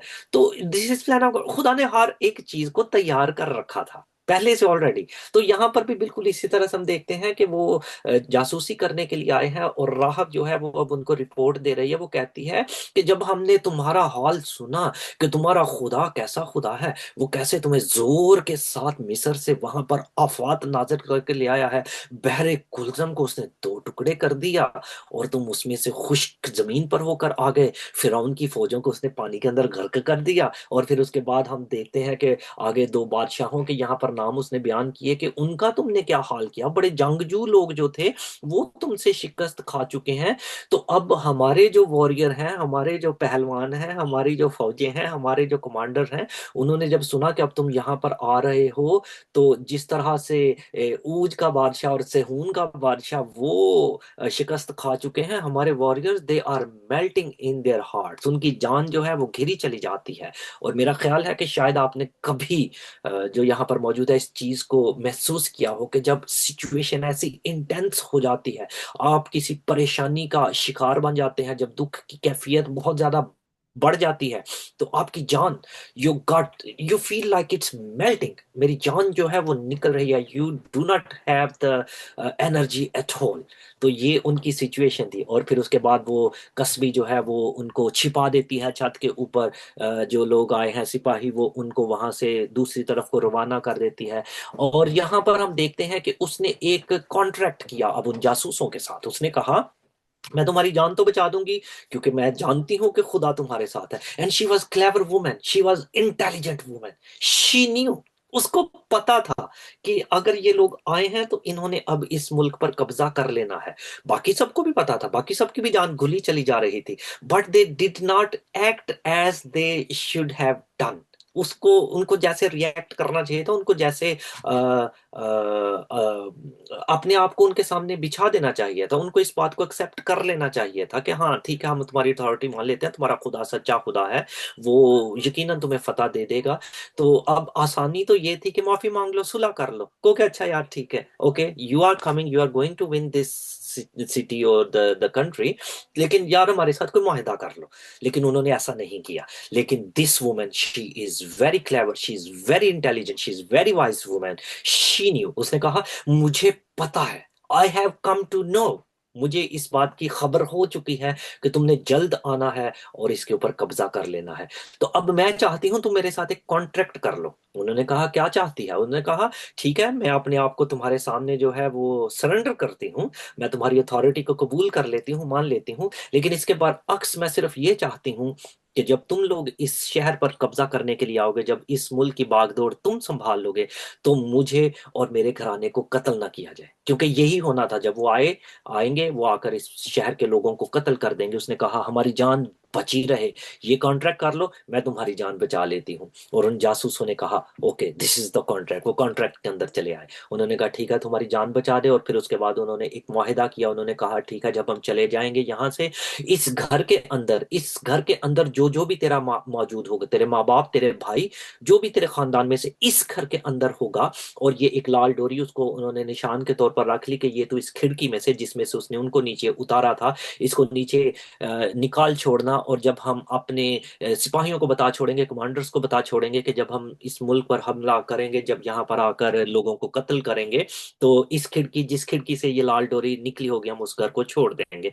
लेकिन अगर कोई तेरा शख्स, तेरा माँ बाप या तेरे भाई, कोई भी तेरा रिश्तेदार अगर इस घर के बाहर हो और वो मारा जाए, तो फिर हमारा जिम्मा नहीं है। दिस इज द कॉन्ट्रैक्ट, हम फिर इससे आजाद रहेंगे। कॉन्ट्रैक्ट हो गया, चले गए, और फिर उसके बाद वो 3 दिन जाकर पहाड़ पर छिपे रहे, और फिर उसके बाद वो अपने मुल्क में चले जाते हैं, वापस जाते हैं, और जाकर वहां पर वो यशवा को रिपोर्ट देते हैं और कहते हैं कि यकीनन खुदावन ने वो सारा मुल्क हमारे कब्जे में कर दिया है, क्योंकि उस मुल्क के सब बाशिंदे हमारे आगे घुले जा रहे हैं। और दीज आर द वर्ड जो कि राहब ने उनको बताए थे कि इस मुल्क के लोग तुम्हारा हाल सुनकर, तुम्हारे खुदा का हाल सुनकर, उनकी जान जो है वो घुली चली जा रही है, they are melting in their hearts. तो यशवा को जाकर वो ये रिपोर्ट देते हैं। This is the story, this is the narrative. इसके अंदर बहुत सारे, मैंने कहा था, मॉरल असबाक होंगे जो हम लेंगे। हमने यकीनन अभी तक कुछ ना कुछ किसी के दिल में यकीनन खुदा ने डाल दिया होगा, जो आज आपने याद रखना, अपने साथ ले जाना है। यहाँ पर एक चीज और सिर्फ मैं बयान करूंगा, फिर उसके बाद खत्म करेंगे। यहाँ पर ये चीज है, इसको पढ़ने के बाद शायद आपके जहन में ना आया हो या आपने ना सुना हो, लेकिन बहुत सारे लोग इसके ऊपर एक सवाल उठाते हैं, और वो सवाल ये है, क्या किसी की बेहतरी के लिए झूठ बोला जा सकता है? अगर आप मुझे गाइड करें, व्हाट डू यू थिंक? क्या किसी की अच्छाई के लिए, आम फहम में भी ये कहा जाता ना है कि किसी की बेहतरी के लिए जो झूठ बोला जाए तो वो झूठ झूठ नहीं होता।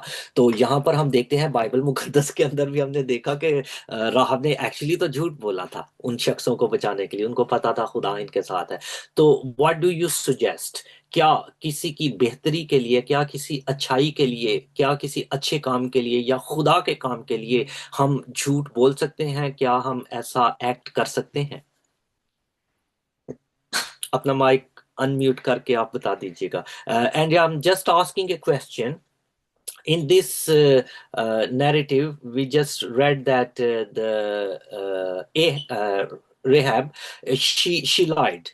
She lied to the authorities to save those 2 spies. So, can we lie to help someone, to save someone? Can we lie? What does Bible tell about it? If जी, कोई भी somebody please. wants to answer, तो अपना hand doctor Sunita, आप तो अभी रहने दें। किसी और को, सॉरी सॉरी, आप। मैं यही कह रही हूँ कि जो कोई अगर बात करना चाहता है तो अपने आप को अनम्यूट कर यस। दे, हाँ और हाँ। या हैंड रेस कर दे, ताकि नजर आए कि कोई जवाब देना चाह रहा है। जी बिल्कुल। And the reason I said uh, doctor Sunita को मना किया इसलिए कि आई नो शी नोज काफी सारी चीजें होती है, और ये पता है, मैं ना सिर्फ ये आपके सामने वो ऐसा नहीं कि you watch my back and I watch your back, ऐसा हरगिज नहीं है। बिकॉज आई नो, अब मैं पिछले दिनों से सोच रहा हूँ, this is out of the context, मैं सोच रहा हूँ, पता नहीं यहाँ पर जितने लोग मौजूद हैं किसी ने साइरस सिलेंडर के बारे में कर सुना हो। And again I will say, मुझे पता है उन्होंने सुना है, क्योंकि मैंने उनकी एक दिन देखा था फेसबुक के ऊपर, शी शेयर्ड साइरस सिलेंडर। और वो पता है हमारे लिए बड़ी तकवीयत है, हमारे ईमान के लिए, हमारे कलाम को समझने के लिए। तो वो, मैं जब कहता हूँ ना कि शी नोज, तो मुझे पता है कि उनको ऑलरेडी पता होता है इन सारी चीजों का। तो जैसा मैंने अभी एक मिसाल दे दी साइरस सिलेंडर के बारे में, बहुत सारे मेरे चर्च के अंदर मुझे नहीं लगता कि किसी एक शख्स को भी पता होगा, बट शी नोज, तो इसलिए मैंने इसको कहा। जी sorry, thank you so much. जी भाई कुछ कहने लगे थे। जी हनी, आप बोल रहे थे कुछ। आ, जी, मैं वैसे इस पे जो मेरा पॉइंट ऑफ व्यू है वो ये है। वैसे तो मुझे सीखने को मिलेगा, and that is why I just want to discuss it, कि जो मेरे दिल में मैं आपसे शेयर करूं ताकि मुझे क्लैरिटी उस पे मिल सके। जी व्हाट आई थिंक इज के मुझे लगता है कि झूठ झूठ ही होता है, but when she spoke and said everything, उस टाइम पे ना तो वो इसराइल को कबूल कर चुकी थी या कुछ भी, उसको सिंपली नजर आ रहा था, और खुदा ने उसको क्योंकि इस्तेमाल करना था, और खुदा अपने वक्त पे, खुदा ने, हमने ये भी देखा है कि गधी को भी इस्तेमाल किया हुआ है कि उसको भी जुबान दे दी थी। तो राहब wasn't aware of this, but हाँ उसको ये जरूर नजर आ रहा था कि ये जिस जोर से आ रहे हैं और जहां से ये आ रहे हैं वो उस तक खबरें पहुंच रही होती थी। सुनते थे लोग ना कि मतलब आसपास क्या हो रहा है। तो व्हाट आई थिंक, मुझे लगता है कि उसने अपने डर में उनका साथ दिया था, बट जो झूठ है वो झूठ ही होता है, इसको किसी भी तरह से जस्टिफाई नहीं किया जा सकता। Not at all. This is what I believe. जी जी, God bless you brother, I am very glad, आपको बड़ा ही अच्छा जो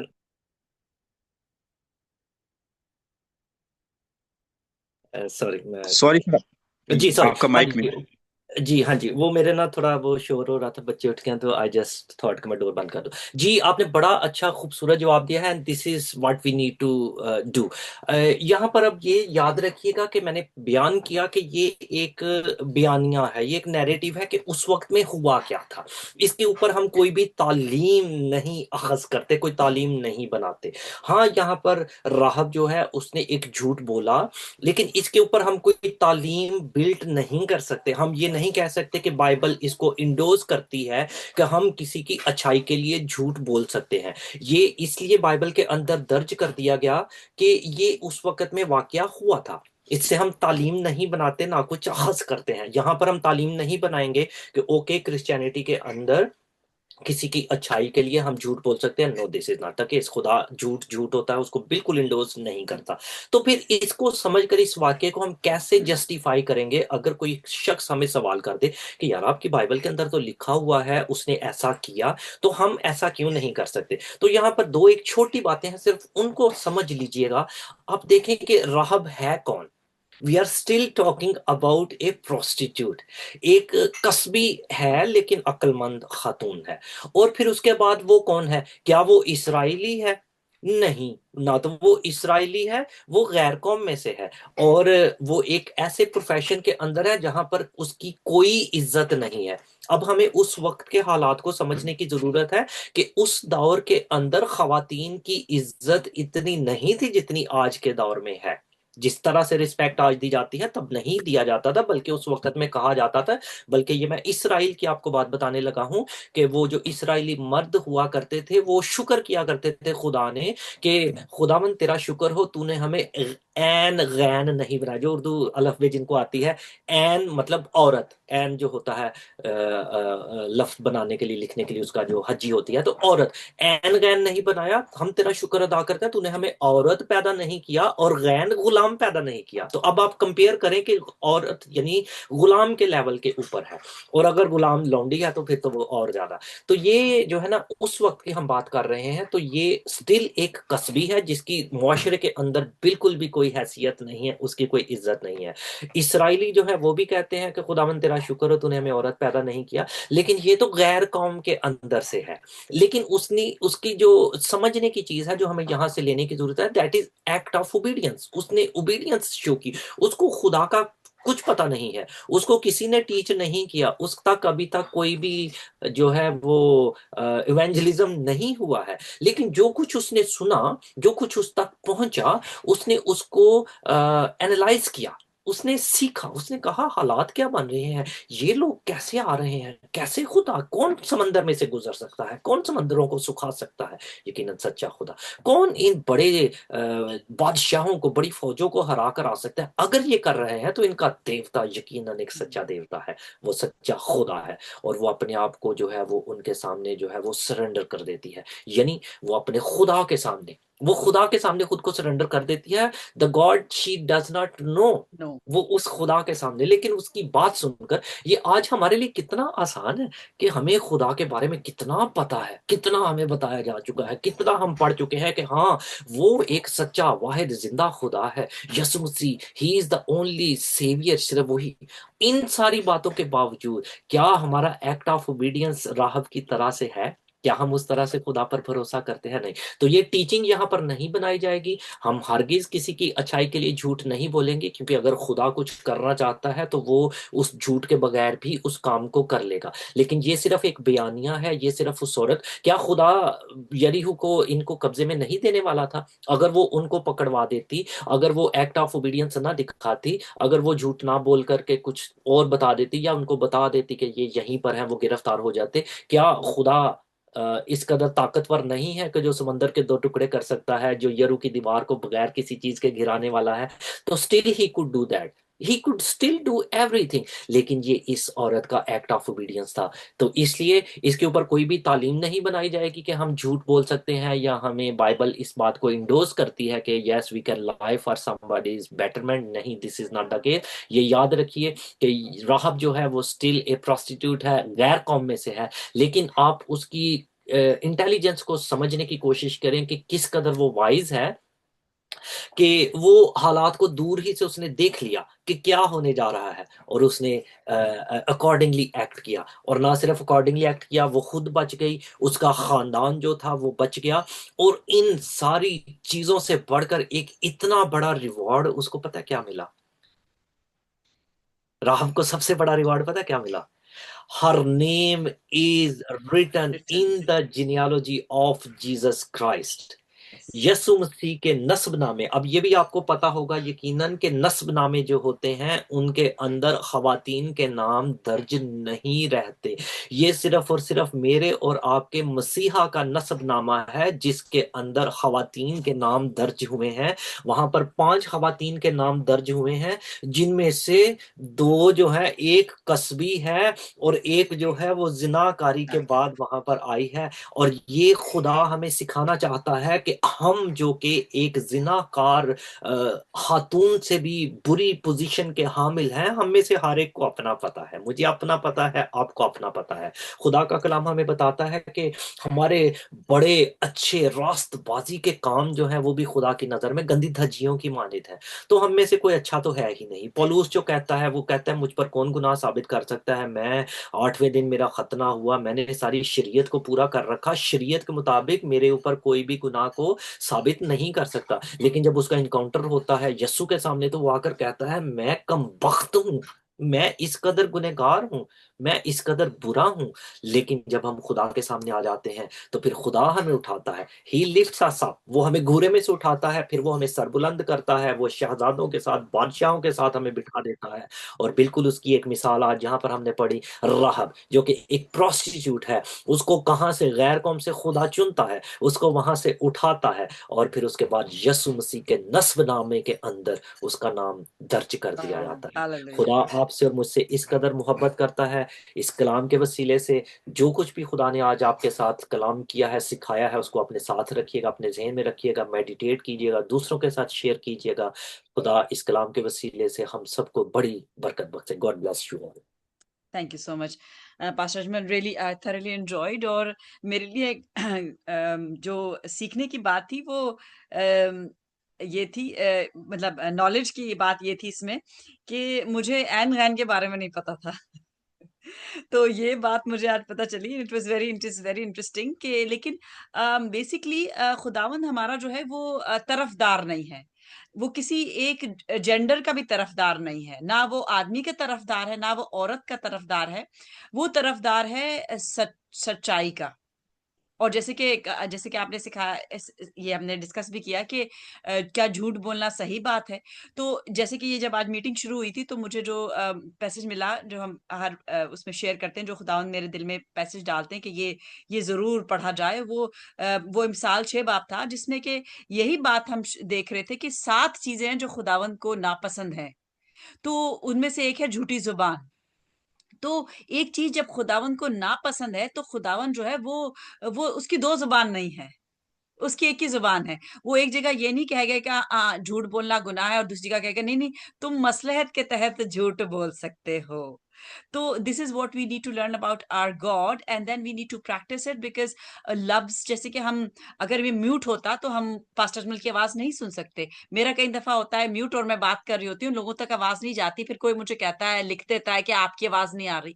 लफ्जों की बहुत इंपॉर्टेंस है, because it's the words through which we communicate. और अगर वर्ड्स हमारे पास नहीं है, जो बोल नहीं सकते, तो वो हाथों का इस्तेमाल करते हैं, वो साइन लैंग्वेज से है।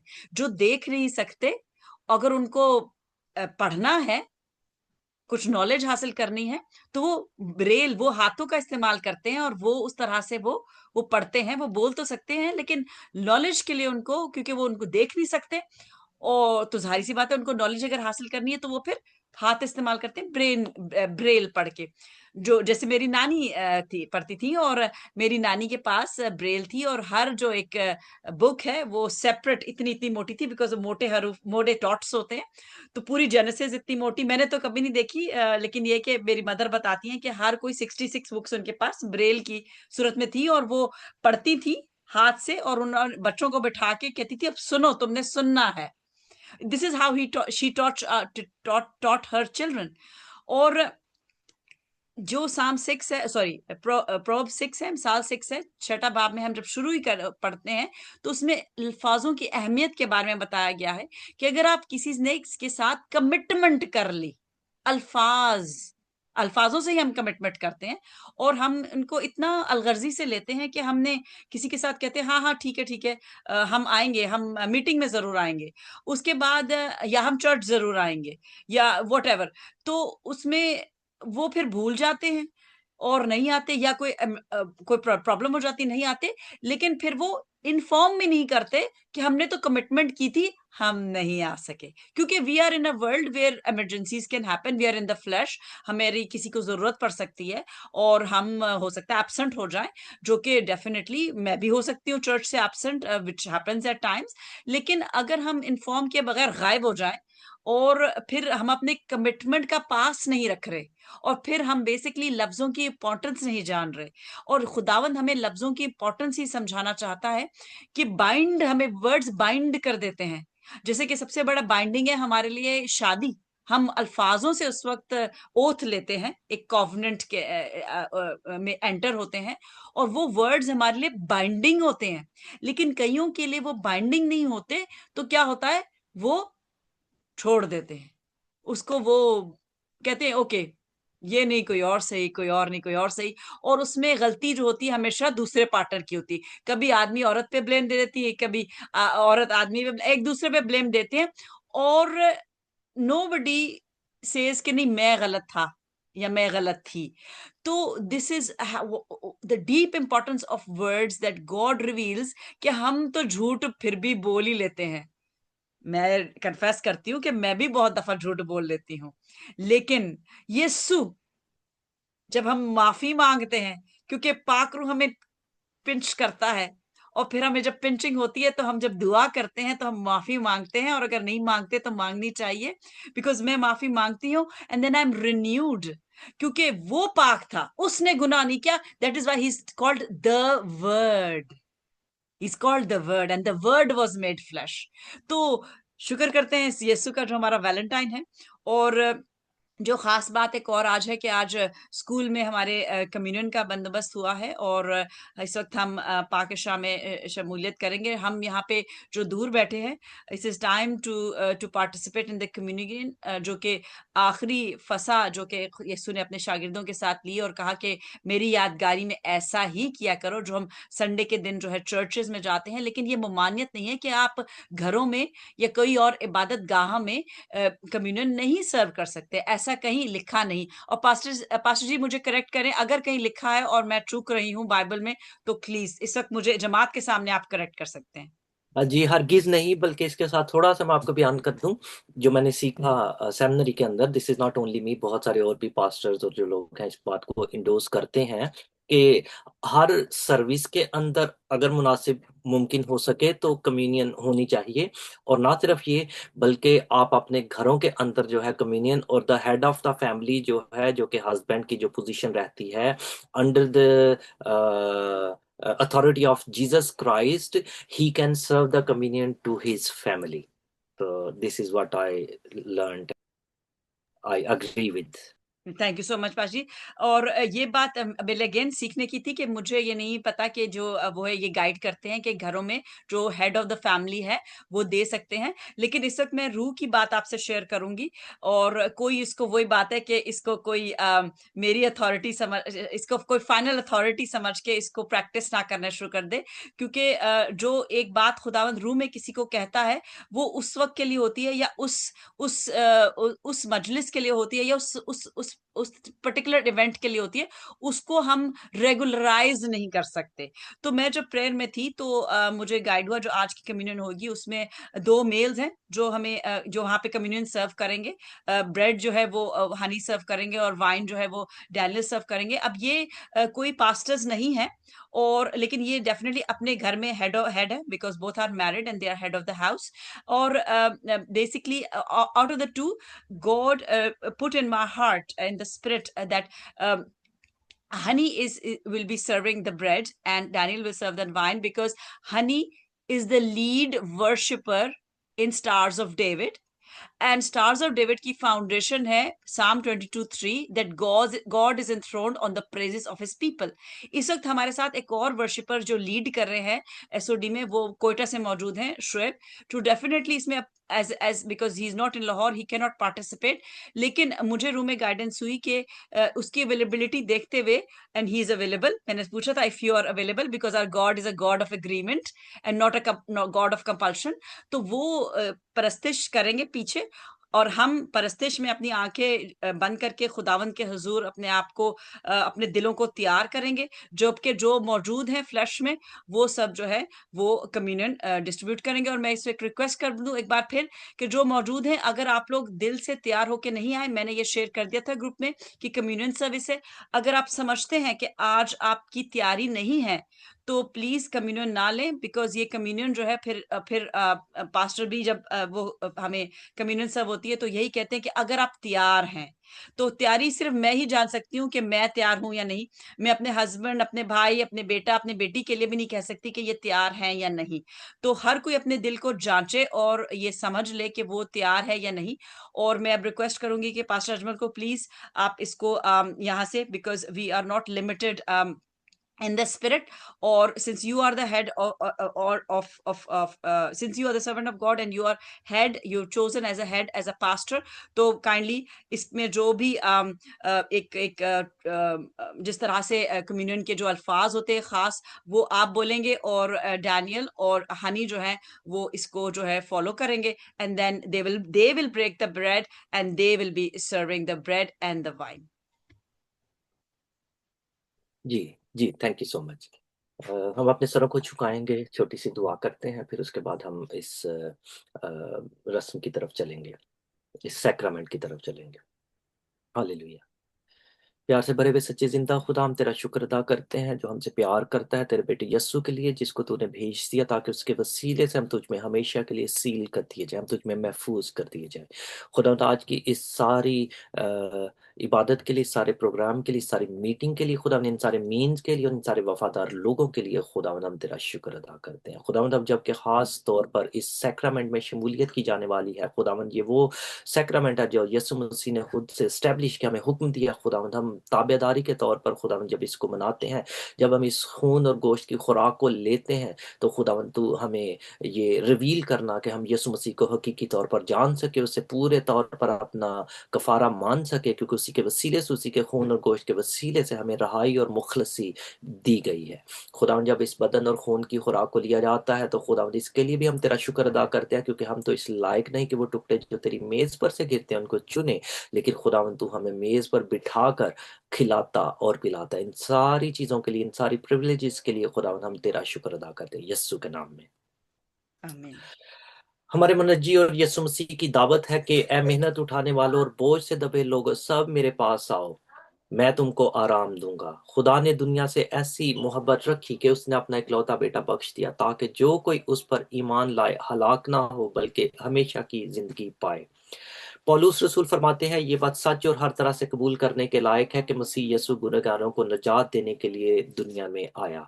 और यूहन्ना रसूल फरमाते हैं, अगर कोई गुनाह करे तो बाप के पास हमारा एक मददगार मौजूद है, यानी यीशु मसीह रास्तबाज, और वही हमारे गुनाहों का कफारा है।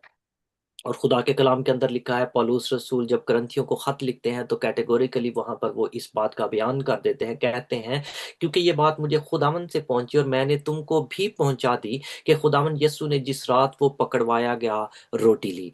भाई डैनियल जो सर्व करने जा रहे हैं कम्युनियन, दूसरे भाई प्लीज आप रोटी को अपने हाथ में ले लीजिएगा।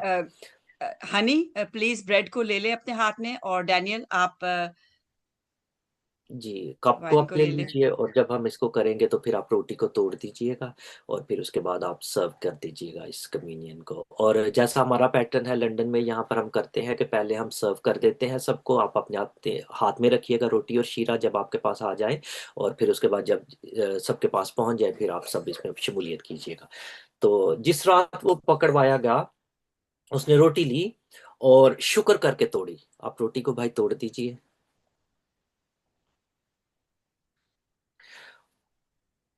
शुक्र करके रोटी तोड़ी और कहा, ये मेरा बदन है जो तुम्हारे लिए है, मेरी यादगारी के वास्ते यही किया करो। इसी तरह उसने खाने के बाद प्याला भी लिया और कहा, ये प्याला मेरे खून में नया अहद है, जब कभी पियो मेरी यादगारी के लिए यही किया करो।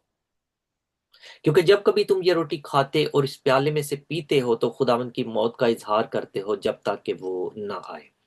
इस वास्ते जो कोई नामुनासिब तौर पर खुदावंद की रोटी खाए या उसके प्याले में से पिए, वो खुदावंद के बदन और खून के बारे में कसूरवार होगा। ये एक वार्निंग भी यहाँ पर दे दी गई है कि जब आप खून और गोश्त की खुराक को लेते हैं तो you have to be ready for this. आपने अपने यीशु मसीह के सामने अपने दिल को पूरे तौर पर उंडेल देना है, खोल देना है। गो के हम गुनहगार हैं, हम सब जानते हैं अपने दिल की हालत से, अपनी जिंदगी से हम सब वाकिफ हैं, हम सब जानते हैं कि हमसे जाने अनजाने बहुत सारे गुनाह सरजद होते हैं। लेकिन इसीलिए तसल्ली के कलमात दोहराए गए कि खुदा हमें तसल्ली देता है कि अगर हमसे गुनाह सरजद हो जाए तो खुदा बाप के पास हमारा मददगार यानी यीशु मसीह रास्तबाज, जो कि रास्तबाज है, ही is the only one righteous, he is in the presence of the God. और जब वो वहां पर हमारी शिफात करता है, जब हम गुनहगार होते हैं लेकिन यीशु मसीह के खून के वसीले से हम रास्तबाज ठहराए जाते हैं। तो इसलिए हम अपने आप को बड़ी आजिजी और इनकिसारी के साथ खुदा के सामने खोल दे, खाली कर दे, उससे माफी मांग ले। वो इस वक्त यहाँ पर हमें माफ करने के लिए मौजूद है। इस वास्ते जो कोई नामुनासिब तौर पर खुदावन की रोटी खाए या इसके प्याले में से पिए, वो खुदावन के बदन और खून के बारे में कसूरवार होगा। पास आदमी अपने आप को आजमा ले और इसी तरह इस रोटी में से खाए और इस प्याले में से पिए, क्योंकि जो खाते पीते वक्त खुदावन के बदन को ना पहचाने वो इस खाने पीने से सजा पाएगा। इसी सबब से तुम में बहुतेरे कमजोर और बीमार हैं और बहुत से सो भी गए। अगर हम अपने आप को जांचते तो सजा ना पाते, लेकिन खुदावंद हमको सजा देकर तरबियत करता है ताकि हम दुनिया के साथ मुजरिम ना ठहरें। भाई आपके पास रोटी और शीरा लेकर आएंगे, आप सबको डिस्ट्रीब्यूट कर दीजिए। आप अपने हाथ में रोटी और शीरे को रखिएगा and once everyone has it then we will share it. हमारे पास कप्स में है या हम सब इकट्ठे उसमें से शेयर करेंगे? नहीं, एक ही उसमें है। एक ही उसमें से है, ठीक है। Yes. ठीक है भाई, आप सबके पास ले जाइए रोटी और शीरा। तो हम इसको कंटिन्यू करते हैं। इससे पेशतर के भाई आपको आकर कम्युनियन दें, थोड़ा मुझे पता नहीं था सिस्टम का, हम यहाँ पर ऐसे करते हैं। तो भाई आपके पास लेकर आते हैं। इससे पेशतर के हम इसको लेना शुरू करें। आप सिर्फ मेरे पीछे इन अल्फाज को दोहराइएगा कि जिस तरह से जबूर नवीस जब वो समझता है कि मैं खुदा के सामने तैयार हो चुका हूँ, वो अपनी जिंदगी का पूरा कमांड जो है वो खुदा को देता है। तो इन अल्फाज को हम दोहराएंगे और फिर उसके बाद भाई आपको जो है ये कम्युनियन देंगे, रोटी और शीरा। आप मेरे पीछे इसको दोहरा सकते हैं। जबूर 139 में से है ये। जबूर नवीस इस तरह से बयान करता है, ए खुदा तू मुझे जांच और मेरे दिल को पहचान, मुझे आजमा मुझे आजमा और मेरे ख्यालों को जान ले, और मेरे ख्यालों को जान ले, और देख कि मुझ में कि मुझ में कोई बुरी रविश तो नहीं, कोई बुरी रविश तो नहीं, और मुझको और मुझको अब्दी राह में ले चल। अपनी राह में ले चल। आमीन। ए खुदावंद, हम तेरी मौत को याद करते हैं, हम तेरे जी उठने का इंतजार करते हैं, हम तेरी दूसरी आमद का इंतजार करते हैं। ए मसीह, तेरा ही जलाल हो। अब भाई आपको रोटी और शीरा देंगे, आप सब इसमें शरीक हो सकते हैं। God bless you all. Thank you so much pastor जी।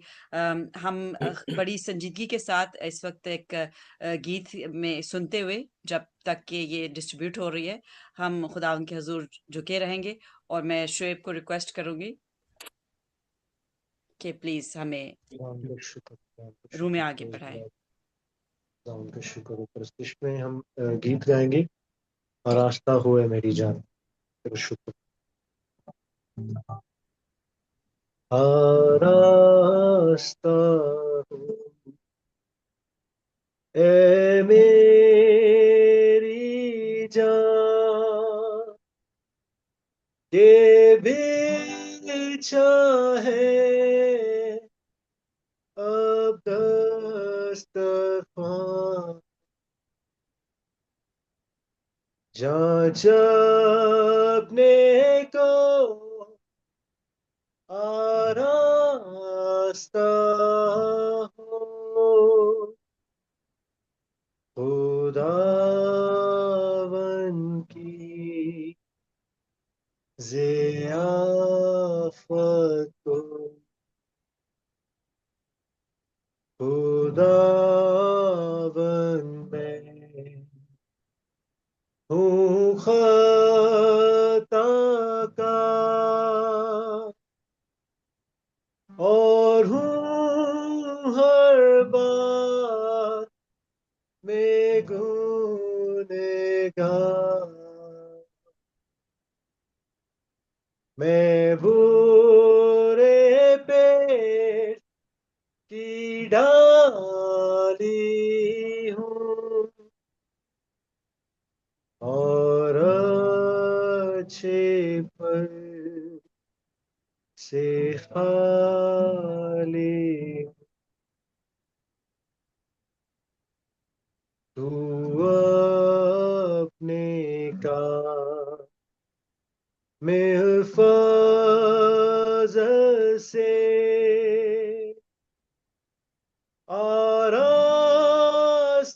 आरास्तगी को मुझे दे, मेरे आगम गुनाहों का और हकीमान दे मुझी का। खुदावन रे तू हबीब, मैं तेरा बंदा हूँ गरीब, मैं भूखा प्यासा आता हूँ, आसूदा हो ना चाहता हूँ। मसीह जो ने मह तेरी है, उसी से दिल को सेरी है। आरास्ता हो ऐ मेरी जान, एक बिछा है अब दस्तरखान। Amen. Praise the Lord. Amen. Praise the Lord. Thank you so much, Shoaib. Pastor ji, please दुआ में हमारी रहनुमाई करें और दुआ शुक्रगुजारी इस ये sacrament it is so holy, and that we are sinners, and Jesus gave his life so that we might be saved. मतलब जब भी मैं दिन में एक दफा ये थॉट मुझे जरूर आती है कि if it was not for Jesus हम कहाँ होते। एंड मेरा दिल भर आता है ये थॉट से कि हाउ ग्रेट इज जीसस, कि उसने बिल्कुल एक जैसे कि बछड़े को एक हम अगर ले दुम्बे को अगर हम ज़बह करना चाहें और वो हमारे हुज्जत नहीं कर सकता, क्योंकि हम उसकी टांगे पकड़ लेंगे, उसको बांध लेंगे। और जैसे कि मज़ाहिब में हम देखते हैं कि वो कुर्बानी के लिए टांगे पकड़ लेते हैं, उसका छुरी के लिए वो करते हैं, और वो कुछ भी बेजुबान कुछ नहीं कर सकता। और this is what Jesus became, and he had full authority. और उस दिन आपने सवाल किया था, उस दिन मैंने चर्च में नहीं बोला, मैं चुप रहती हूँ क्योंकि मैं बोलना नहीं चाहती, लेकिन कि हम्बलनेस क्या होती है, मैंने बहुत अरसे तक इसके बारे में सोचा, क्योंकि लोग बड़ा झुकते हैं, जी आप कर लें, ऐसे है, दिखाना कि आई एम हम्बल। बट मुझे यही लगा कि नहीं, this is not humbleness, because फिर मैंने उन्हीं लोगों को मुख्तलिफ चेहरे भी के साथ भी देखा, तो जिसम हमारा डिफरेंट जगहों पर डिफरेंट चीजें आया करता है। तो हम्बल हार्ट हम कहते होना चाहिए, तो हम्बल हार्ट कैसा होता है ये भी समझ में नहीं आता था मुझे। बट मैंने ये सीखा कि हम मेरे लिए मैंने सोचा कि क्या है हम्बलनेस, तो मेरे लिए हम्बलनेस है कि जब आपके पास कोई इख्तियार हो किसी को कोई जजमेंट देने का, और आप वो इख्तियार ना यूज करें, दैट इज हम्बलनेस। मतलब कि मसीह उस वक्त वो फरिश्तेगान को बुला सकता था। उसने कहा था कि क्या 12 तुमन को मैं नहीं बुला सकता? और angels are sitting in waiting कि Jesus says and we stand. That is how what is authority of Jesus is, because he has been given that authority. और बाप ने कहा है कि ये सारी अथॉरिटी अब तेरे हाथ में, ये कुंजियां तेरे हाथ में, एंड एंजल्स नो के उसके हाथ में है, और वो बैठे रिवेट करते हैं कि अब यीशु कुछ बोलेगा और हमने कर देना है. तो उसने कहा कि क्या मैं नहीं बुला सकता? मैं बुला सकता हूं, लेकिन मैं अपनी जान खुद ही दे रहा हूं. That is humbleness and that is the height of humility, जो कि हम नहीं कर सकते, क्योंकि हर एक चीज की एक एक लेवल्स होते हैं. प्यार के भी मैं कहती हूँ लेवल्स होते हैं, ह्यूमिलिटी के लेवल्स होते हैं, हर एक चीज का एक लेवल होता है, और प्राइड का भी लेवल है. हम सबको ये प्राउड होना चाहिए. जैसे कि आपने कहा कि हम कहनी जी, हम मैं बोलूं नहीं जी सॉरी मैं तो डॉक्टर ही नहीं हूं, मैं तो I am proud to be a doctor although I am not practising as a doctor because खुदावन ने मुझे चुना है. लेकिन प्राइड के भी लेवल्स होते हैं, और सबसे ज्यादा प्राइड किसके लिए यूज किया जाता है? कि खुदावन, गयूर खुदावन, वो उसका कोई सानी नहीं, और वो किसी का तरफदार नहीं, और प्राइड बिलोंग्स टू हिम. और यीशु ने हम्बल होके दिखा दिया, और उसने अथॉरिटी होते हुए अथॉरिटी नहीं रखी, और इसलिए बाप खुश हुआ. और हम बाप को भूल जाते हैं, और बेटे की सैक्रिफाइस को भूल जाते हैं, और अपने आप को ही हम आगे आगे करते रहते हैं. तो खुदावन का शुक्र है कि हमें खुदावन ने जोड़ा है अक्रॉस द नेशंस. समंदर पार हम ऐसे सैक्रामेंट में शामिल हो सकते हैं, और हम शामिल नहीं हुए, लेकिन हम रूह में आजिज हो सकते हैं कि हम उसको महसूस कर सकें, उसकी मौत को याद कर सकें. आज सबत का दिन है, कल हम संडे है, और हम चर्च जाएंगे. लेकिन मेरा मानना है कि सिर्फ चर्च जाके ही अगर हम खुदा को याद करें, तो 6 दिन हम कुछ भी करें, that is no use. That is no use. तो हम अपने रोज अपना संडे मनाएं, रोज यीशु की जो है जो संडे को जी उठा था, उसकी मौत को याद करें, और आजिज से आजिज होने की कोशिश करें. I also do that because I know there are times when I become proud in the sense कि जब आप कहनी मैं ही सही हूँ, मेरे से तो कोई सही हो ही नहीं सकता, I am the right person. and and I reflect every day on my words, at the end of the day on my behavior, and many a times I see myself not good, and then I confess, and his blood is always ready to forgive. तो please दुआ करें. और साथ साथ अब मैं आपको request करूंगी कि लास्ट वीक जैसे कि हमने यूनिटी के लिए दुआ की थी, आज भी हम यूनिटी के लिए दुआ करेंगे. लास्ट वीक हमने खास तौर से पाकिस्तान के लिए की थी, और आज मेरे दिल में खुदावन ने यूएसए के लिए डाला, क्योंकि इस वक्त जो है जो कि अगर वर्ल्ड लीड देखा जाए कौन कर रहा है, तो वो यूएस लीड कर रहा है. तो दुआएं हमें जरूरी है करना, और दुआ सुनने वाला और उसका जवाब देने वाला हमारा खुदावन है. लेकिन हम मसीह में एक हैं, और पाकरू में हम एक हो के आगे बढ़ते हैं. तो मेरा मानना है कि आपकी दुआएं खुदावन इस वक्त बखूर की मानंद खुदावन एक्सेप्ट करेगा, और वो हमारे दिलों के हाल जानता है, और हमारे लफ्जों को और हमारे दिलों को तोल के ही वो हमें जवाब देता है हमारी दुआओं का. तो pastor ji please can you guide us, sorry can you lead us? हम सब दुआ करेंगे. प्यार से भरे हुए सच्चे जिंदा खुदा, हम तेरा शुक्र अदा करते हैं क्योंकि तू ही वाहिद खुदा है जो आसमानों के आसमान में रहने वाला सच्चा खुदा है. तू ही इलाह है. खुदावंद हम तेरी हजूरी के लिए तेरा शुक्र अदा करते हैं कि तू हमसे प्यार करता है.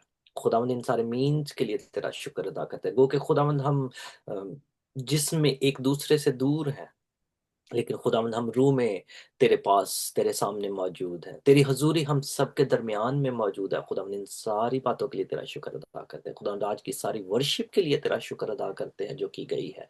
खुदावंद हमारा ईमान है कि तूने इस हमद और सताइश को कबूल किया है. जो दुआएं ऑलरेडी तेरे हजूर में रखी गई उनके लिए भी तेरा शुक्र अदा करते हैं क्योंकि तू ऑलरेडी उनको सुन चुका है.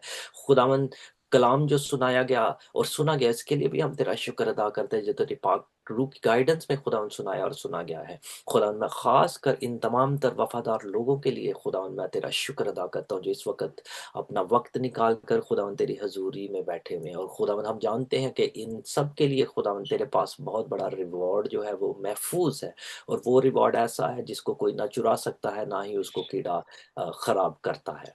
खुदा इन सारी बातों के लिए हम तेरा खास कर शुक्र अदा करते हैं। खुदा इस वक्त तेरे सामने खास कर झुककर मुत्तफिक होकर मिलकर खुदा हम यूएस के लिए तेरे सामने दुआ करते हैं। खुदा हम जानते हैं कि ये दुनिया, ये ज़मीन जब तूने क्रिएट की, तूने इसका इख्तियार आदम और हवा को दिया ताकि वो इसके ऊपर रूल करें, लेकिन वो अपने ही गुनाह में घिर कर और ज़्यादा हासिल करने के प्लान के मुताबिक खुदावंद उन्होंने अपने उस इख्तियार को इब्लीस के हाथों भेज दिया, क्योंकि इब्लीस जो है वो धोखा देने वाला है और उसने धोखे से उस इख्तियार को हासिल कर लिया। और खुदावंद हम इस बात को भी जानते हैं कि तूने वक्ती तौर पर इस इख्तियार को उसको दिया है, गो के ओवरऑल इख्तियार तेरे ही पास है। खुदावंद हम तेरी सारी परवरदिगारी के लिए भी तेरा शुक्र अदा करते हैं कि तू चीज़ों को ऐसे बना लेता है जो तेरे प्लान के मुताबिक होती हैं। तो खुदावंद हम तेरे सामने इस वक्त खास कर दुआ करते हैं कि दुनिया के हालात जो भी हैं खुदावंद हम तेरी तरफ अपना ध्यान लगाते हैं। खुदावंद हम अपनी उम्मीदें सिर्फ और सिर्फ तेरे ही साथ बांधते हैं, और खुदावंद हम जानते हैं कि तू फिरौन को भी इस्तेमाल कर सकता है, तू कदी को भी जुबान दे सकता है, तू पत्थरों को भी इस अल्फाज दे सकता है, तो खुदावंद तू इंसानों को तो क्यों कर ही नहीं इस्तेमाल करेगा।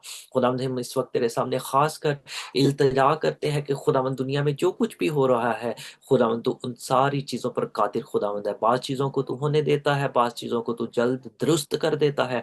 खुदावंद हम तेरे सामने अमन की दुआ करते हैं, खुदावंद तेरे प्लान्स पूरे हों।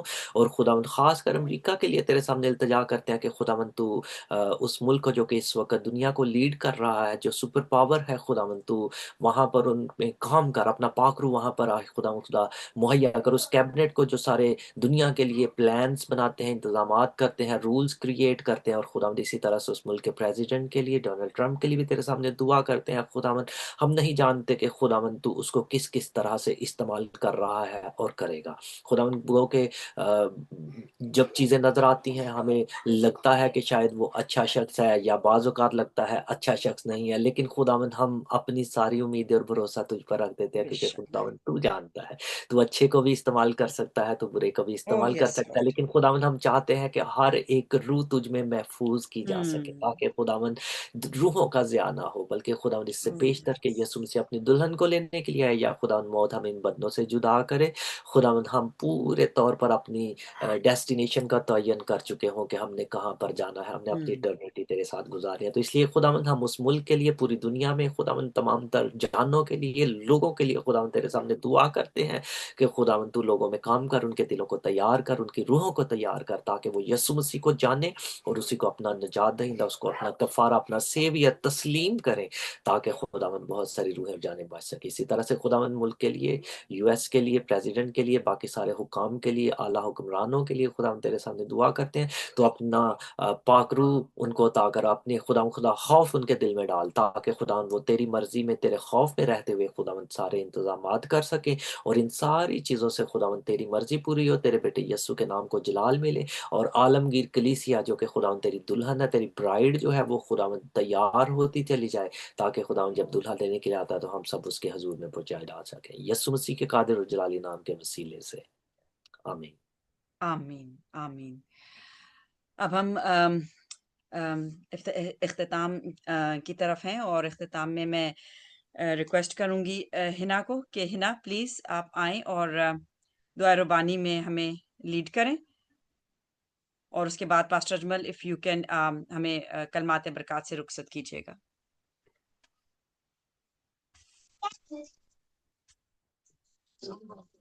उसने हमें सिखाया, ऐ हमारे बाप तू जो आसमान पर है, तेरा नाम पाक माना जाए, तेरी बादशाहत आए, तेरी मर्जी जैसे आसमान पर पूरी होती है जमीन पर भी हो, और हमारी रोज की रोटी आज हमें दे, जिस तरह हम अपने कर्जदारों को बख्शते हैं, तो भी हमारे कर्ज हमें माफ कर, हमें आजमाइश में ना पड़ने दे, बल्कि बुराई से बचा, क्योंकि बादशाहत, कुदरत और जलाल हमेशा तेरे हैं। आमीन आमीन। हमारे खुदा यीशु मसीह का फजल, खुदा बाप की मोहब्बत, पाकरू की शराकत हाजिर जमायत के साथ और आलमगीर कलीसिया के साथ हमेशा से हमेशा तक होती रहे। खुदा बाप, खुदा बेटे, खुदा रूल कुद्स के नाम में, आमीन आमीन आमीन। Shalom Shalom to everyone and thank you so much for joining. आपने अपना टाइम निकाला. सैटरडे को डेफिनेटली बिजी होते हैं, घर में काम भी होते हैं, बट थैंक यू एवरीवन. हमारे साथ हमारे स्कूल के गार्ड है मौजूद, मैनुअल वो भी हैं हमारे स्कूल में, जो हमारे अगर वो ना हो तो स्कूल गंदा रहेगा. मैं आई थैंक हर माफिया. बहुत खुदा उनको प्यार करने वाली बंदी, बहुत खूबसूरत दुआ करने वाली. मुझे पता नहीं था कि आज माफिया मौजूद है, तो कल ऑलरेडी जो है मैंने साइन कर दिया था, क्योंकि अगर कहीं कोई प्रॉब्लम की वजह से ना आ सके तो फिर मैं नहीं चाहती कि हम वो नाम असाइन हो और फिर मैं वर्ड्स जो मैंने लिखे तहरीर किए हैं उसमें फिर मैं चूक जाऊं. तो बट शी इज देयर और आप अपनी बरकत सब लेके जा रहे हैं. आज हमने पाक शराकत में जो है वो हिस्सा लिया और खुदावन ने आपको बरकत दी, क्योंकि ये जब भी हम लेते हैं तो हमें सिर्फ बदनी ताजगी नहीं, उससे ज्यादा ये हमें रूहानी ताजगी देता है. तो thank you so much. Shalom shalom shalom. Let us all go with the peace of the Lord that is beyond understanding. Thank you so much. Thank you so much. Thank you all from thank you from Quetta Shreb for leading us. This is one of my favorites. जो कि Saint marriage में भी गाया जाता है जब पाक इशा distribute होती है. Thank you Hani, thank you Daniel and all who were part of it. We are a team and without each one of you we are incomplete. God bless you all. God bless you everyone.